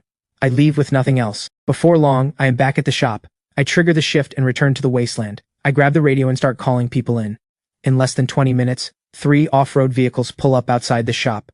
Vera steps out with Owen and Dr. Clement. Boss Milo, the people you asked for are here. I nod at Vera and hand over the list. Go to the tech park and bring these back. Every single item on this list, not one piece missing. Tear the production line apart if you have to. Owen and Dr. Clement feel their hearts lurch, but neither dares to object. Mission will be completed. Moments later, the convoy rolls out, racing toward the tech park. I switch the radio to the open channel. This is Milo, trading is open. Bring your gold and crystal cores. The moment I finish, replies flood the radio one after another. Bedrock Outpost copy. Hive copy. Lighthouse copy. Arc copy. I switch to the encrypted channel. Nightingale, how is recruitment going? We have screened 30 Awakens so far. Per your orders, we are running the second round of loyalty vetting. Good. I do not feed deadweight or traitors. As long as they are willing to work, supplies are unlimited. Understood. Within 3 days, Nightblade's full roster will be on your desk. Hearing this, I set down the radio and wait. In less than an hour, engines roar from all 4 directions at once. The 4 factions' vehicles line up in front of the shop. Scorpion is first in line. He sets down 2 heavy metal crates. Boss Milo, this is everything Bedrock has stockpiled. Right behind him is Hornet, followed by Arc and Lighthouse. The metal crates open. Gold bar after gold bar and crystal cores are counted out. I casually sweep them into the dimensional vault. The 4 factions wait in orderly lines and collect their pre-ordered supplies. Crate after crate of goods is hauled away. Cigarettes, liquor, rice, meat, medicine, even radios and drones. Under my supply chain, the quality of life for the 4 factions and their Awakens steadily improves. Trading goes smoothly. In total, I harvest nearly 300 kilograms of gold and 42 crystal cores. Soon the square falls silent again. I absorb every crystal core on the spot. A cold wave of energy floods through my body. I can clearly feel my psychic field expanding rapidly. The precision and power of my telekinesis multiply. The weight limit breaks through to 400 kilograms with ease. The dimensional vault's interior expands to 5,000 cubic meters. Just then, an engine sounds outside. Vera, Owen, and the others pull up in front of the shop, their vehicles loaded with precision components. Vera steps to the door. Boss Milo, every core component and material on the list accounted for.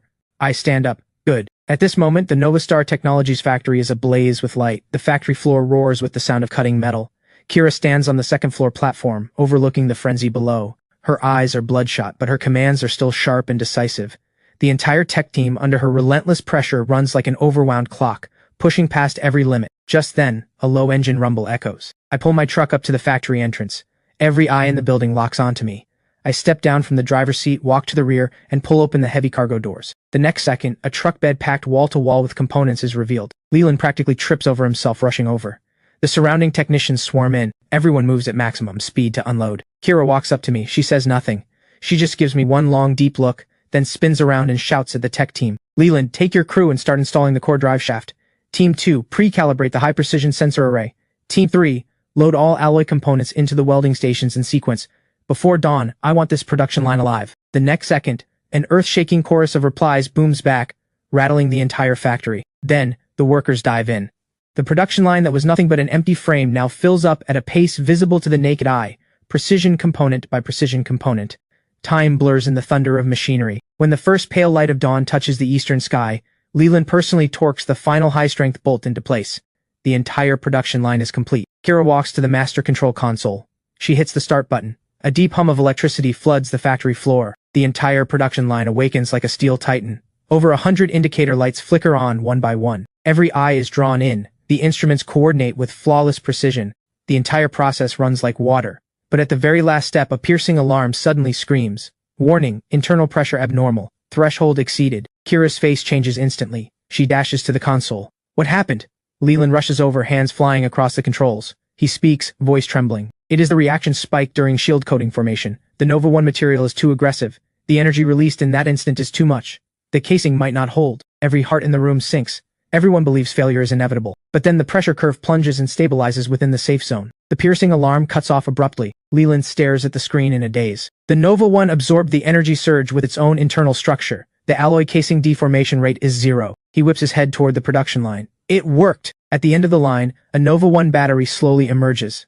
The next second, thunderous cheers explode. We did it! We actually made it!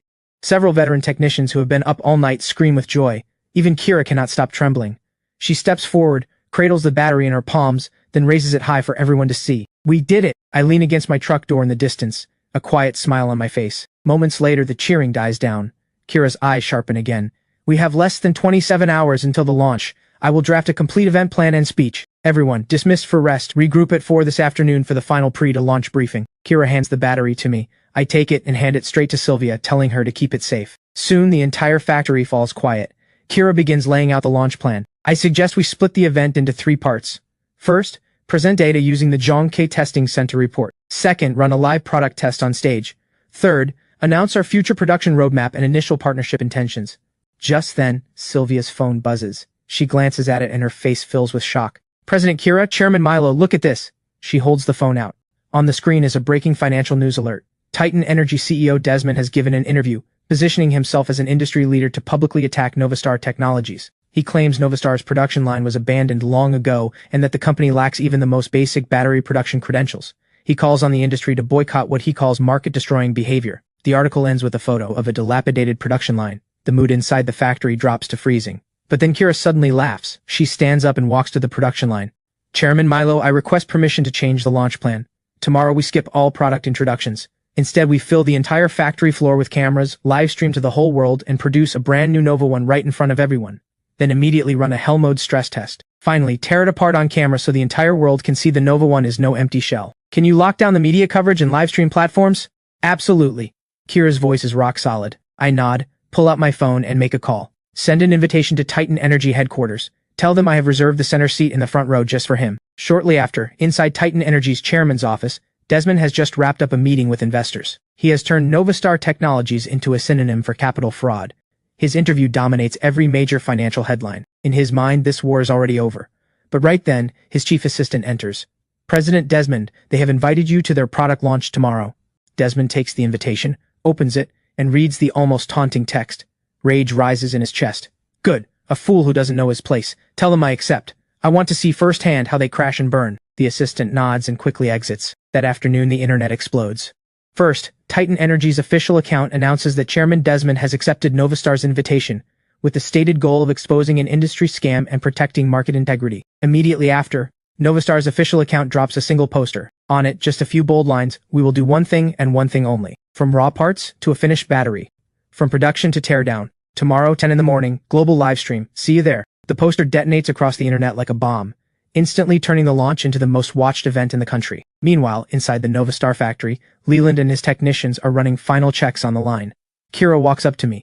Chairman Milo, that outfit of yours is not going to hold the room tomorrow. I look down at what I am wearing. You are right. So Kira and I head to the most exclusive luxury mall in the city. Before long, I park my truck outside the mall entrance and walk into a high-end suit shop with Kira. She speaks the moment we step inside. We need a suit for tomorrow. The fabric needs to command the room but not shout. The master tailor scans me head to toe and finishes his assessment in seconds. He turns and pulls out a few fabric swatches. How about these Italian high-thread count wools? Kira picks one up, runs her fingers over it. This one. What follows is a fast but thorough round of measuring and fitting. Right then, a voice dripping with sarcasm cuts in. Well, well, if it isn't the great boss Milo. Does your little shop earn enough to buy a scrap of cloth here? Victor strolls in with his arm around Tiffany. She spots me and her face twists with contempt. Victor, don't be so harsh. Clothes here aren't cheap.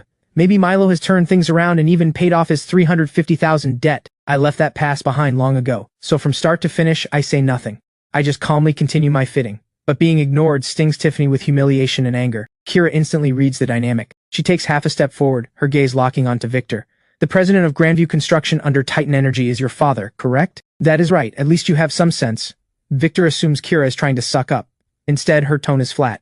Your company's capital chain on the South Side real estate project snapped. Your father, to cover the gap, diverted $300 million from a designated bank loan. Grandview's available cash is probably under $20 million right now. And the final repayment date is the 15th of next month, isn't it? Victor's face goes white with terror. He freezes, unable to comprehend how Kira knows these inside details. Everything he was showing off a moment ago has just been ripped to shreds. Kira does not spare him another glance. She turns to the tailor. Match these measurements with 2 premium dress shirts and 3 ties. Deliver everything to this address before 9 tomorrow morning. She places a business card on the counter. The words Novastar Technologies leap off the card into Victor's eyes. In that instant, every recent news headline collides in his brain. The next second, Victor lets out an almost manic laugh. The president of a scam company? What right does she have to investigate my family's business? Tiffany remembers the viral headlines and sneers along. I thought you had found a sugar mama. Turns out it is just a con woman. You two really are made for each other. Kira watches them with an even gaze. Victor marches up to her, his finger nearly jabbing her face. Right now, get on your knees and apologize. One phone call from me and I shut your whole company down. I step sideways, placing myself between Kira and Victor. Victor meets my ice-cold stare and immediately falters. But I do not raise a hand. I speak calmly. Tomorrow morning, 10 o'clock, Novastar Technologies factory. I welcome you to bring your media friends along. I turn away from him without another word, give Kira a nod, and together we walk out. A wave of humiliation crashes over Victor. My words echo in his head, like charity from someone too powerful to bother explaining himself. A vicious glint flashes in Victor's eyes. Fine. I will show the whole world what you really are, Milo. The next morning at 9, the once desolate East Side Industrial Zone becomes the focus of the entire city, even the whole country. The entrance to the Novastar factory is packed wall to wall. Major media vans clog every road. Countless influencers hold up phones, streaming live. Just then, a stir ripples through the crowd. A Rolls-Royce Phantom glides up slowly, stopping at the factory gate. Desmond steps out, flanked by bodyguards. A warm, confident smile sits on his face.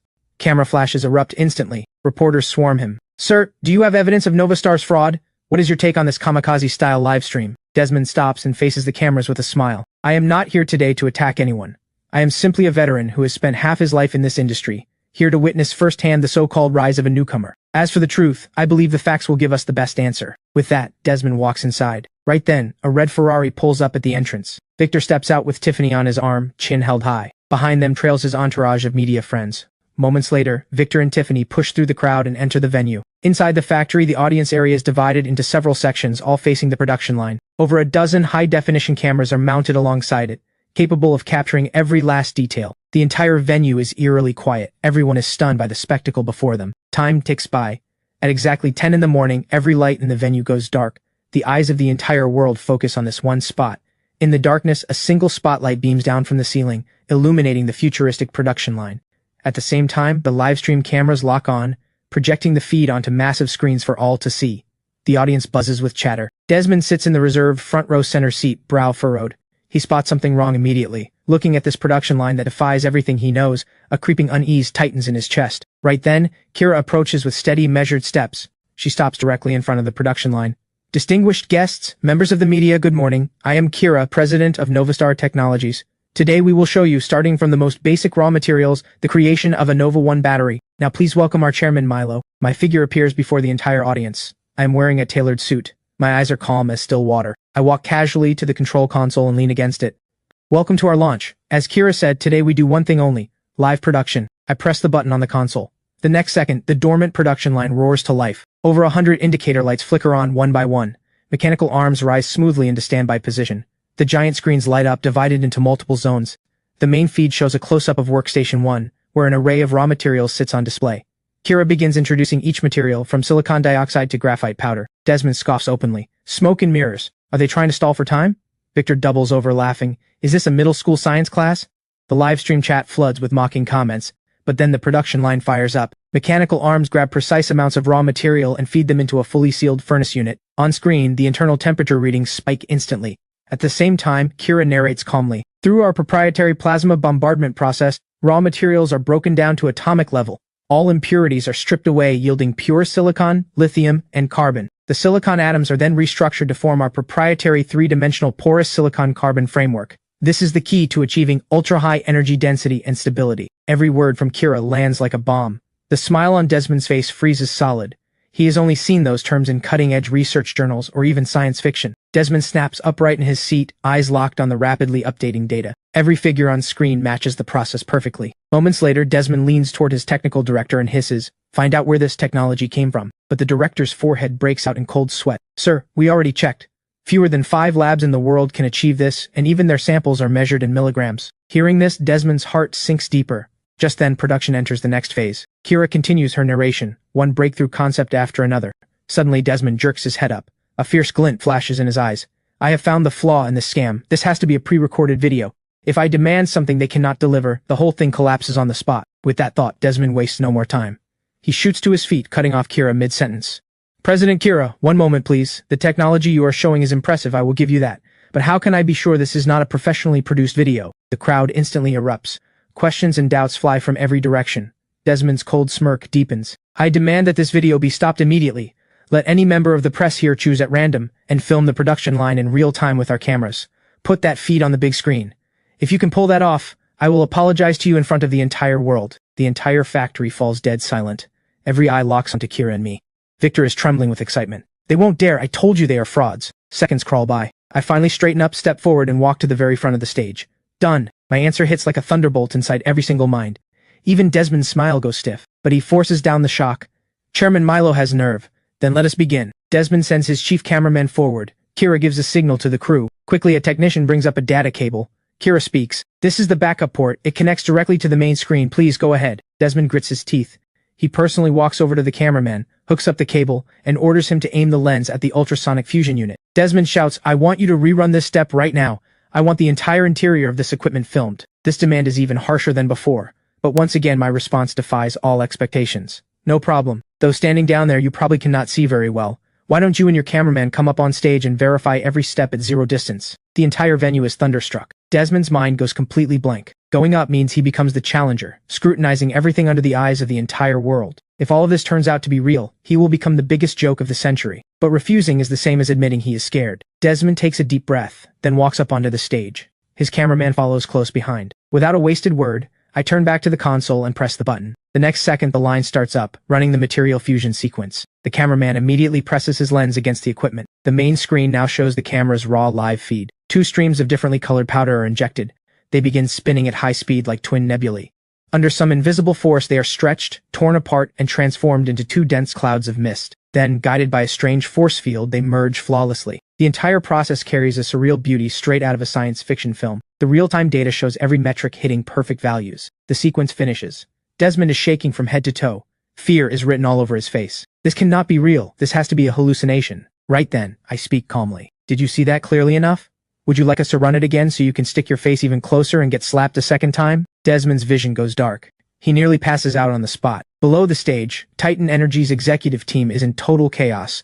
They know that from today, Titan Energy is finished. But on the big screen, the feed switches back. Battery production continues. One futuristic machine after another activates. Every step hammers the global audience. Then a financial reporter holds up her phone and screams. "Titan Energy stock just hit a circuit breaker 3 minutes after the market opened. Every related stock is in freefall." The second those words hit, no one is watching the production line anymore. Everyone scrambles to check the markets on their phones. Victor sits frozen in his seat. His phone will not stop ringing. He answers, and his father's furious voice blasts through. "What have you done? The stock crashed. The company is finished. Why did you provoke Boss Milo?" Before the sentence even ends, Victor's hand drops lifelessly. In the middle of the chaos, Kira's voice rises once more. "From a grain of sand to a complete Nova 1 battery. Total time, 15 minutes and 23 seconds. Today's livestream ends here." She gives the audience a slight bow, then turns and walks toward me. I straighten up, without sparing a single glance at the crowd below. Under every eye in the room, Kira and I walk through the backstage metal doors. Behind us remains a factory full of people drowning in a storm of emotions. The moment the door shuts, it seals off two worlds. Outside, chaos and frenzy. Inside, you could hear a pin drop. Kira lets out a long breath. It is over. It is not over. This is just the beginning. Kira gives a tired laugh and shakes her head. Before she can say another word, her phone erupts with notifications. She checks it. The screen is packed with missed calls and messages. Countless world-famous electronics brands are fighting to partner with us. Seeing this, Kira barely contains her excitement. Chairman Milo, we did it. The entire world wants our battery. We should expand production immediately and push into every energy sector there is. But my expression stays perfectly calm. How many batteries can that line produce in a day? Compared to the giants placing orders worth hundreds of millions, our output is a speck of dust. The moment we fail to meet market expectations, today's momentum will tear us apart sooner or later. Kira's face turns serious. Then what do we do? I walk up to her and hold up one finger. Concentrate all our power, punch through a single point first. Electric vehicles. At the same output level, the profit on car batteries can be dozens of times higher.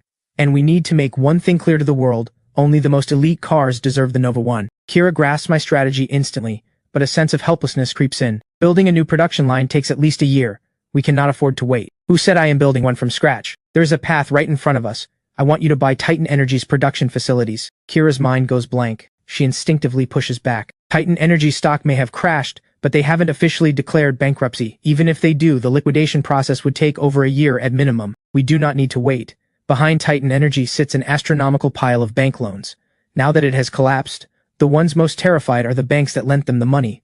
What happens next is simple. Whoever takes Titan's mess off their hands, the banks will be more than happy to deal.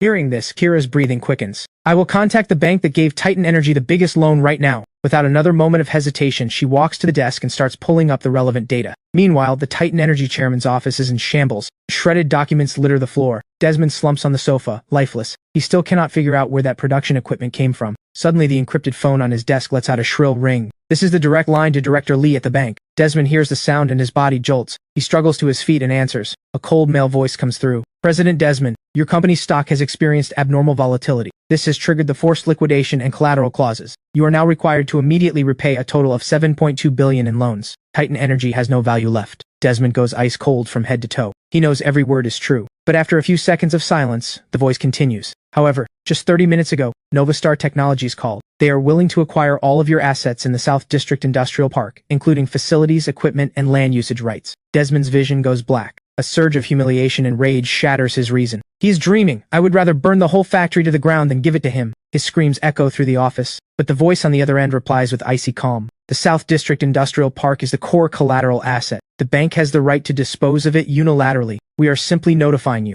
Otherwise you will lose everything with no chance of recovery. The line goes dead. Desmond stands alone, staring into nothing. On the other side of town, in the Novastar office, Kira has just ended her call with Director Lee. She looks at me. The bank has agreed to the acquisition. They will pressure Desmond immediately. I do not turn around. I just answer calmly. Handle the rest. From now on, decisions like this are yours to make. Kira freezes in place. She is stunned, but she swallows the shock. Understood. I will take care of every detail. I nod and head for the production floor. Right now, the factory is buzzing with excitement. Every employee is talking with passion. I walk slowly to the front of the crowd. The next moment, every pair of eyes locks onto me. I scan the room and speak calmly. You have all worked hard these past few days. Today's launch was a success. I will never shortchange anyone who believes in me. Starting this month, every employee gets a 100% raise. The entire floor goes dead silent. The silence stretches for several full seconds. Then an earth-shaking roar of cheers erupts. I ignore the celebration and wave Leland over, then turn and walk into the private office next door. Leland hurries in after me. Inside the control room, I speak. Titan Energy's South District Industrial Park will be ours soon. I need you and your team to form a task force immediately. Based on our tech combined with Titan's existing production lines, put together the fastest, lowest-cost retrofit plan possible. Leland's breath catches. He never imagined Titan Energy's assets would be falling into my hands, but he quickly regains composure. Titan's lines simply cannot produce the Nova 1.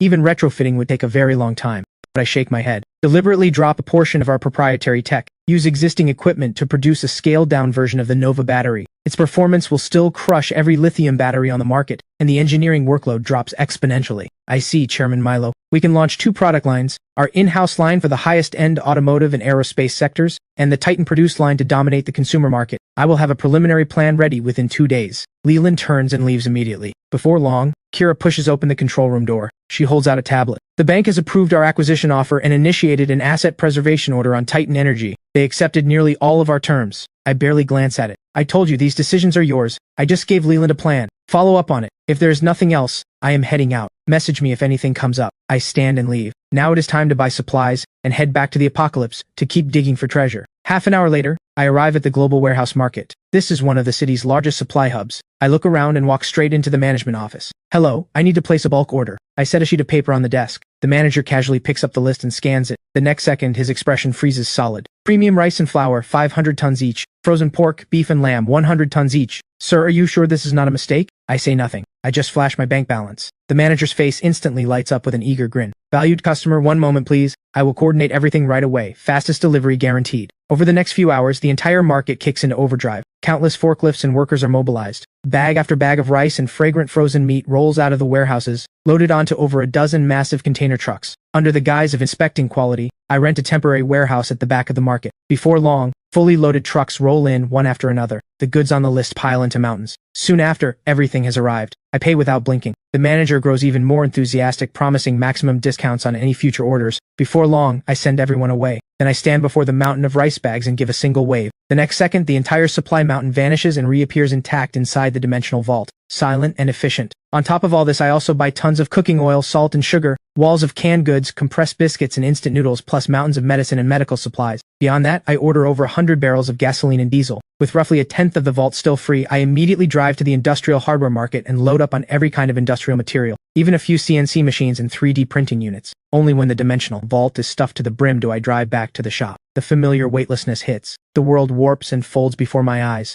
The next second, I am in the wasteland. I take a moment to adjust to the sensory shock of the shift. A moment later, I grab the radio. Nightingale, what is the status at the tech park? All clear. Per your orders, we restored the park's surveillance and alarm systems. 3 defensive perimeters are set up around the dormitory district. Nothing gets past us. Over the past few days, more than 300 scavengers tried to sneak in. We captured some of them. Nightblade's official roster is now at 43. Excellent work. You have exceeded my expectations. Send a team to the square. I brought supplies. Copy that, boss. Nightingale's reply is crisp and sharp. After the call, I switch to the open channel. Trading is open. Those 3 words land like a depth charge. The next second, replies flood in. Bedrock copy. Hive copy. Lighthouse copy. Arc copy. I have been away for 2 days because of the launch. That absence left the 4 factions deeply uneasy. After tasting the richness of real beef, the pleasure of cigarettes and liquor, no one wants to go back to the old life. Rumors spread that I was unhappy with the trades. Some even said I had been killed. Now that I have returned, the 4 factions breathe a collective sigh of relief. In less than 20 minutes, a Nightblade convoy arrives at the square. Leading the team is Scar. The wild defiance that once marked his face is gone. In its place, reverence and fierce devotion. Boss Milo!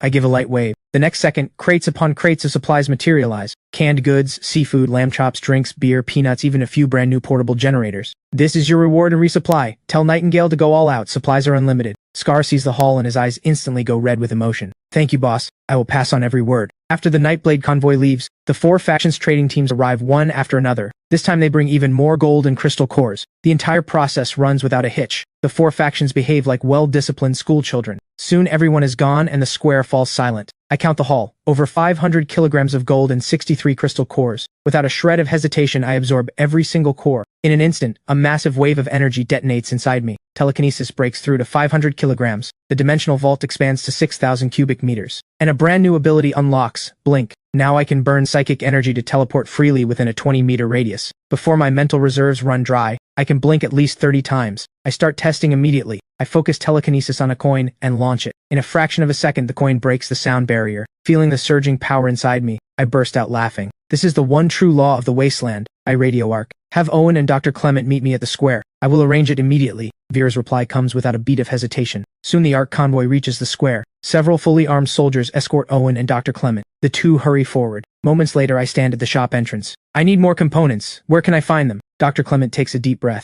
There are 3 production facilities, but the situation is grim. The first is in the North District Heavy Industrial Zone. That area has one of the densest zombie concentrations anywhere. The second is the West Suburb Logistics Hub. The population density there was enormous before the fall, but now it is a city of the dead. As for the third, it is very far away. With current road conditions, getting there would be nearly impossible. Besides the Thor Mark 7 battery, what other technology did Skyreach have? Dr. Clement and Owen exchange a glance. Then Dr. Clement speaks. The Thor Mark 8. Its energy density is 3 times that of the Mark 7. It also has burst overload output capability. It was the only battery developed specifically for specialized equipment, but the core materials are extremely rare and the manufacturing process incredibly complex, making costs prohibitively high. The company kept only one production line, at the West Suburb Logistics Hub. I go silent, the air grows heavy. Right then, Owen suddenly speaks up, his voice charged with excitement. Skyreach was not just a battery supplier. Before the disaster, the company invested heavily in Project Pioneer. The final product of that project was the Pioneer 1. It was designed for construction and excavation. It stands roughly 6 meters tall, fully electric, and can carry up to 6 Thor Mark 8 batteries. At full charge, it can operate for 72 hours of high-intensity work. My mind starts racing. Even if this thing was not built for combat, with a few modifications it could become a true weapon of war. Tell me everything. I learn more details. The Pioneer 1's core research base is in Haizhou City, 200 kilometers away. The base holds 3 fully assembled units, parts for 10 more, and 1 production line. But the journey is long and extremely dangerous. My heartbeat quickens uncontrollably. The shockwave from the Pioneer will be 100 times greater than the Thor Mark 7. I have to get my hands on it. I quickly regain composure. You can head back. I turn and walk back into the shop, slowly pulling down the roller shutter, sealing off the outside world. Before long, armored vehicle engines rumble across the square and fade into the distance. Inside the shop, I sit in my chair and start brainstorming. Going alone is too risky. Nightblade is too small. The 4 factions are a mixed bag of fighters, with uneven equipment, completely incapable of a long-range expedition. Right now, even the West Suburb Logistics Hub is out of reach. I need thousands of people, a well-equipped, iron-willed army. Behind that army lies a massive supply chain and a fully operational rear base. I need to center everything on the shop, launch a massive construction project, build a fortified stronghold, then expand outwards step by step, and pull every last piece of value from the ruins. With the initial plan taking shape, I grab the radio and contact Nightingale. I have a new plan. Build a stronghold centered on the shop and the central square. I need manpower. Anyone who has ever worked in construction or industry. Your job is to find them. Nightingale's breathing quickens. She pushes down the shock. Immediately, I am on it. After the call, I switch to the open channel. This is Milo. I am establishing a permanent trading post and safe zone at the central square. Starting tomorrow, large-scale construction begins.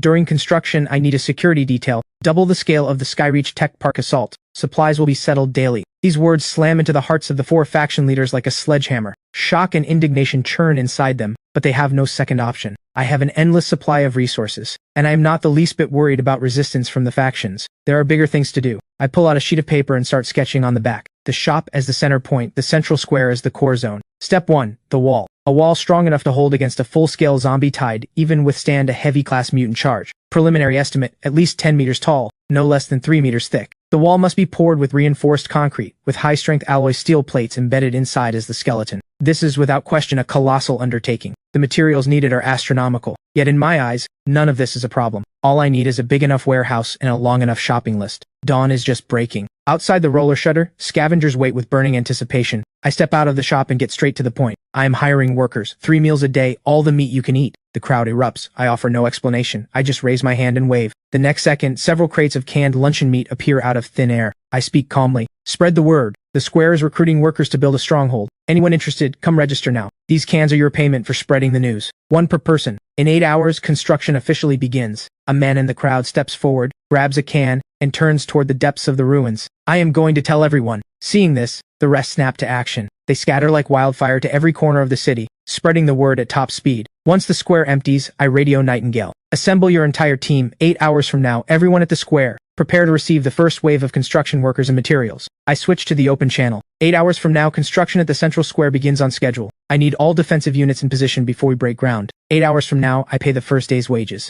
I cut the radio without waiting for replies. I pull down the shutter and trigger the shift. After the familiar weightlessness, I am back in the real world. Mountains of supplies need buying. So I immediately think of Mr. Tang. I pull out my phone and call Sylvia. I have an 800-kilogram shipment ready to move. I need to reach Mr. Tang immediately. Sylvia's voice trembles with shock. Soon Mr. Tang takes the phone. Mr. Milo, same price as last time? Works for me. But besides cash, I need a few other things. Cement and rebar, as much as you can get. Excavators, bulldozers, and other heavy construction equipment. Working condition is fine. Mr. Tang falls silent for a long time. Finally, he speaks. What you are asking for is no small order. Gathering it all at once will take some time. I reply with a hint of amusement in my voice. For anyone else, that would be a problem. But I believe for you, Mr. Tang, this is no problem at all. I want results in 6 hours. I hang up. In the study, Mr. Tang sits with his eyes closed. Sylvia speaks with concern. This is way beyond our normal scope. There is no way to source all of this through standard channels in such a short time, and it is bound to attract attention. But Mr. Tang slowly opens his eyes. Did Mr. Milo not attract attention when he unveiled the Nova One? The people above noticed him long ago. Our little moves are nothing compared to his. What he wants must be ready in 6 hours. Pay a premium if you have to, but everything must arrive on time. I am on it. She knows Mr. Tang has made his decision. This is an all-in gamble. The stake, the Tang family's fate for the next several decades. Meanwhile, I head back to the global warehouse market. The manager spots me and his face lights up with an eager grin. Boss Milo, welcome back. I say nothing. I just hand over a new list.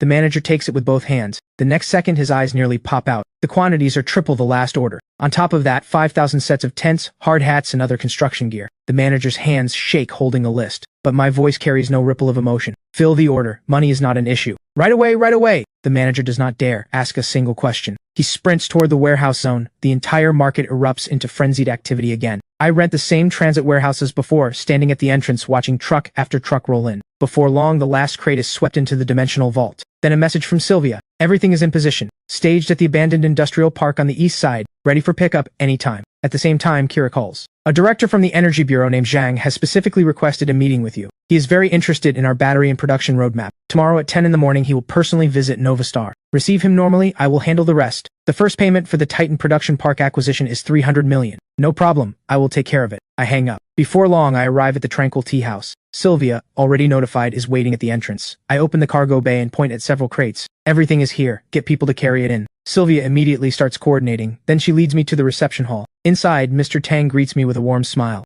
Mr. Milo, mission accomplished. Everything you asked for has been gathered. I smile back. I appreciate the effort, Mr. Tang. It is my pleasure. The gold totals 656 million. Your materials at cost come to 180 million. I also had Sylvia prepare the Titan acquisition funds. The balance, along with the previous amount, will be wired to your account. Additionally, to celebrate your successful launch, I would like to personally gift you 5 million. Please do not refuse. Mr. Tang, that does not sound like business. Mr. Tang laughs. From the moment you unveiled the Nova One, I knew you were destined for greatness. I am old, but the Tang family must carry on. So I have chosen to stand with you. Whatever you need, if it is within my power, consider it done. Also, I have dealt with Director Zhang before. As long as you show willingness to cooperate and present a solid production plan, they will clear many obstacles for you. Thank you for the advice, Mr. Tang. In our future dealings, I will gradually bring in the younger generation of my family. I hope you will be understanding. I say nothing more. I simply nod, then turn and leave the study. Sylvia hurries after me. Mr. Tang stands alone by the window. He knows that from today, the Tang family is bound to me completely. Before long, Sylvia and I arrive at the abandoned industrial park on the east side. Dozens of excavators and bulldozers sit before me. Beside them rise mountains of cement and rebar, plus over a dozen large diesel generator sets. You went above and beyond. It is what we do. If anything comes up, just call. I will take my leave. I nod. Sylvia leaves on her own. I waste no time. I raise my hand and sweep one steel giant after another into the vault, then the mountains of cement and rebar. I drive back to the shop, pull down the shutter, and trigger the shift. In an instant, I am back in the wasteland. The square is packed with a dense sea of people. Nightingale and the Nightblade members form a human wall, keeping the excited survivors separated from the center of the square. At the same time, the 4 factions' forces have finished deploying in the distance. Makeshift machine gun positions form a defensive ring. I step slowly out of the shop and scan the area. Clear the center zone. Nightblade members spring into action, carving a path through the crowd and clearing the largest open area in the center. I stand at the shop entrance and sweep my hand. Hundreds of bags of cement drop into neat rows on the ground. Then bundles of rebar, mountains of gravel, and crate after crate of tools. But this is only the beginning. Under every stunned gaze, heavy construction machines slam onto the ground one by one. Gasps of shock ripple through the crowd. I ignore them and turn to Nightingale. Find every engineer and skilled worker, have them inspect the equipment. Get the electricians to fire up the generators and rig the lights. I want this place lit up like daylight. Everyone else splits into teams to clear the foundation and lay rebar. Nightingale does not hesitate for a second. She raises a bullhorn. Her voice carries across the entire square. All personnel with engineering experience step forward. Construction workers to the left. Heavy equipment operators to the right. Electricians in the center. Move it. The crowd surges into motion, splitting across the square. Before long, 3 long lines form. The rest are grouped by physical ability for hauling materials and clearing the site. Everyone follows orders. Work hard. Anyone who slacks off or tries anything funny faces the consequences. Nightingale snaps her fingers. The next second, flames erupt and melt a nearby steel pipe into liquid metal on the spot. Every survivor feels a chill run through them. They throw themselves into work without delay. Several electricians start checking fuel lines and wiring cables. Moments later, the diesel generators let out a deep roar. Then bulldozers and excavators fire up one after another. For the first time in ages, the symphony of industrial civilization echoes across the wasteland once more. Bulldozers start clearing vehicle wreckage and debris. Survivors strap on hard hats and gloves, prying up concrete with the most basic tools and hauling rubble. Over 1,000 people work the site at once. At the edge of the site, massive field kitchens are already set up. Before long, the aroma of meat stew drifts across the entire square. It becomes the most powerful motivation of all. Meanwhile, inside the ARC command room, the captain and Vera stand side by side, staring at the screen. The captain speaks, his voice heavy with gravity. He's not building a city. He's building a new order. The people inside create because they have hope. The soldiers outside fight to protect that hope. Night falls fast, but the central square blazes as bright as daylight. Sparks fly from rebar under cutting machines. Bulldozers shove broken concrete into deep trenches. Workers chant work songs as they lower foundation rebar into the ditches. For a fleeting moment, it feels like the world before the fall. A Nightblade awakened shouts, "Keep it up! The sooner we finish, the sooner we eat." Out beyond the construction zone, on the ring defense line, a commanding officer drops a zombie with a precise rifle shot. He bellows, "Hold this line. Let one zombie through and I will kick you into next week." Just then, Nightingale appears behind the defense line. "Boss Milo wants you to send representatives to collect today's payment." Hearing this, all four commanding officers light up with joy. They follow Nightingale toward the center of the square. I stand at the shop entrance watching. When they arrive, I give a casual sweep of my hand. Several mountains of supplies materialize. Over 200 cases of canned luncheon meat, compressed biscuits and bottled water, wound treatment supplies, and even full crates of hard liquor and over 100 cartons of cigarettes. The four officers stand there, jaws on the floor. "This is the first day's payment, split it 4 ways. How you haul it and how you divide it is your business." I turn and walk back into the shop. The four representatives stand frozen for a long moment. Then they snap out of it and bark into their radios. "Get people here now to move supplies. Canned goods, liquor, cigarettes, everything." Cheers explode across the defensive positions. Soon the four factions' trucks come roaring in, loading supplies at a frantic pace under their officers' direction. Just as the entire square is drowning in the joy of the haul, a scream cuts across the open channel.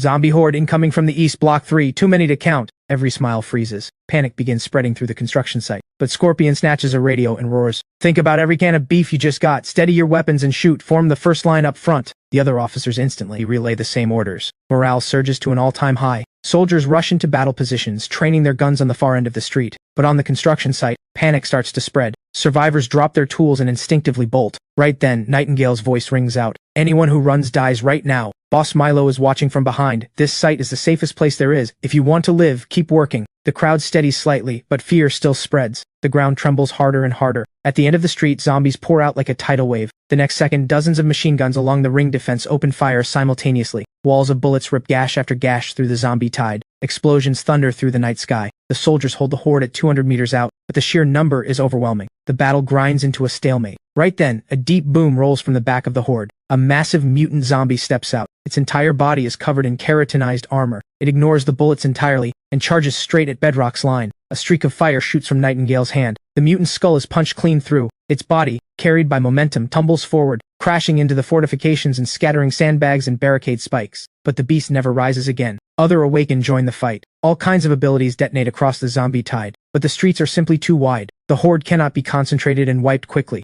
Screams and distress calls clog the radio channels. The fighting grows bloodier by the second. Despite the soldiers' valor, gaps tear open in the defense line. Dozens of zombies break through the fire net and lunge at the line. Soldiers are forced into hand-to-hand combat. As more and more zombies flood in, the entire perimeter teeters on the edge of collapse. On the construction site, survivors see the carnage and huddle together, shaking with terror. Even Nightingale's expression turns grim. Right then, I step out of the shop. The next second my body vanishes, reappearing dozens of meters away. After several consecutive blinks, I reach a high vantage point and gaze down calmly at the approaching horde. Every pair of eyes locks onto me. A wooden crate materializes in front of me and splits apart. Dozens of steel balls spill out and hover in the air. I aim at the zombie tide and give one gentle sweep. A stream of steel balls fires in a straight line. The sonic boom drowns out the gunfire. In a single instant, every zombie in front of the defense line is punched through and torn apart. A second volley fires, then a third, then a fourth. Everywhere the metal flood passes, it tears through them like paper. I'm a human Gatling gun, single-handedly clearing every zombie within 50 meters of the defense line. The entire square falls into an eerie hush. Only the low drone of the generators remains. The air reeks of blood. A moment later, I descend slowly from the high point.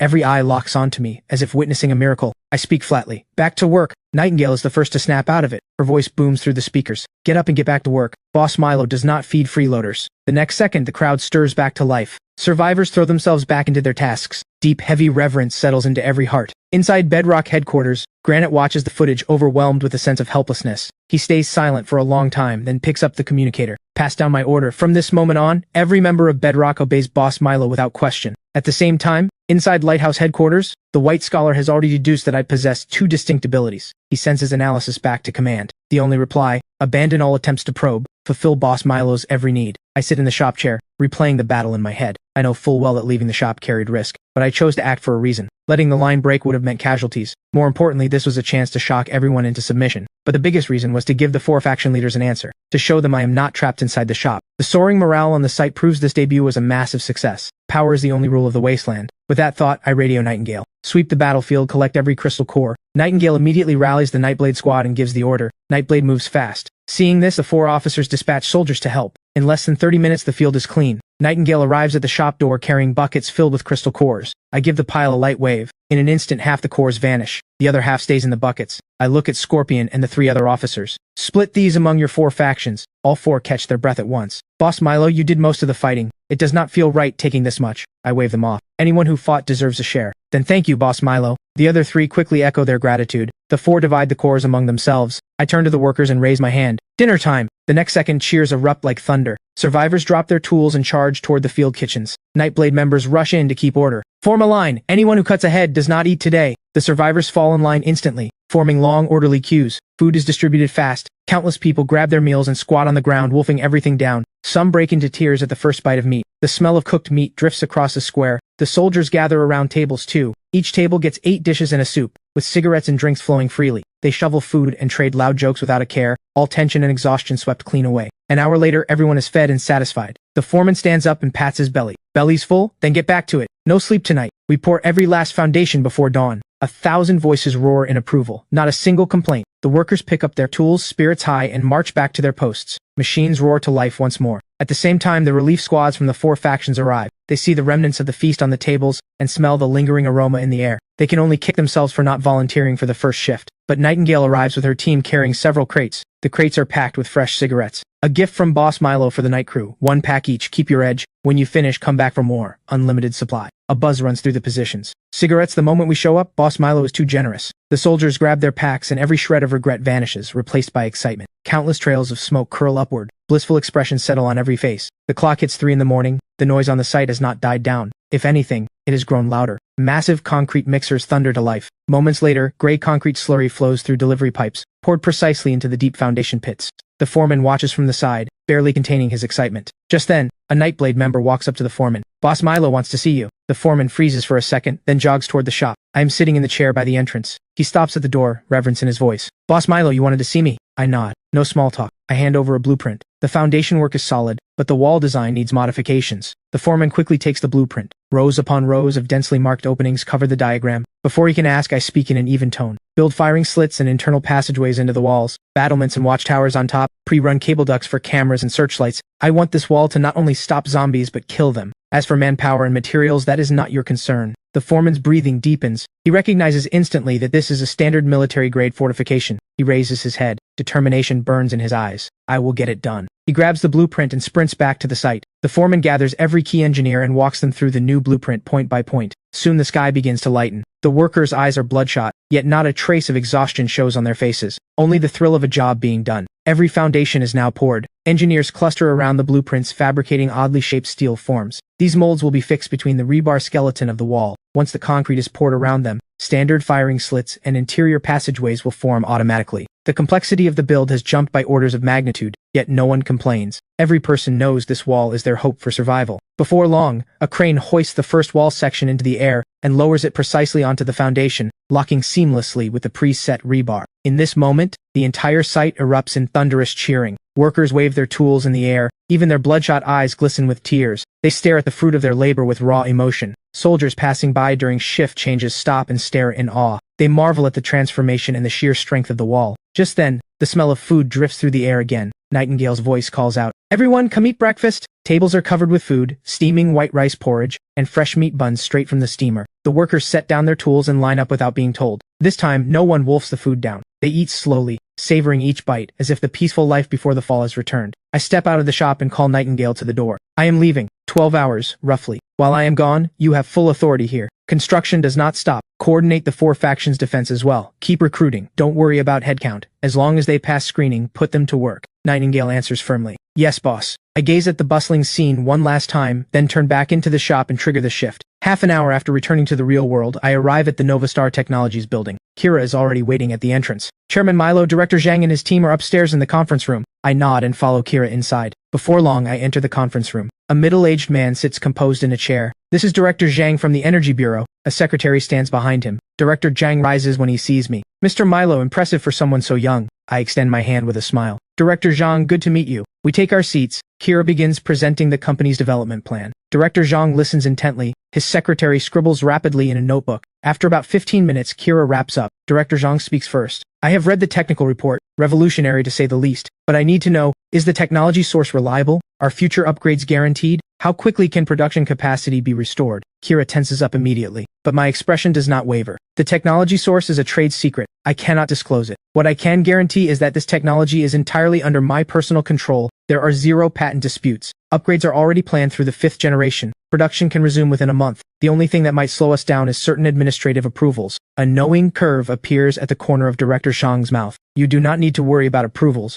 However, I have a suggestion. I would like the state to invest in a new joint venture. Together we develop and produce the Nova series batteries. In return, you receive full-spectrum government policy support. Kira looks at me nervously. She understands exactly what this means. The government wants to absorb Novastar and take the most critical technology. The next second I smile. Interesting proposal, but I think there has been a misunderstanding. I am not sitting here today to ask for help. I am offering the nation an opportunity to lead the energy revolution. As for cooperation, I can set up a new sales company dedicated to military and national strategic orders. Novastar Technologies holds 90%. That is my bottom line. The temperature in the room plunges. Director Zhang's expression visibly darkens. Without government approval, can your batteries even leave this building? I lean back in my chair, completely relaxed. What do you think matters more, approval paperwork or freeing the nation from energy dependence for good? The 5th generation tech has 3 times the energy density of the Nova 1. It has already entered prototype testing. My technology can stay here, but it can just as easily go to any other country. A chill runs down Director Zhang's spine. If this technology leaves the country, the responsibility is more than he can bear. After a tense moment, Director Zhang shoots to his feet. Allow me to make a call. He pulls out his phone and steps out. 2 minutes later, he walks back in. He takes a deep breath. We agree to all of your terms. Not only that, the nation will provide you with every form of support, no upper limit. I slowly extend my hand. Then it is a pleasure doing business. Director Zhang sees this and immediately clasps my hand. The pleasure is ours.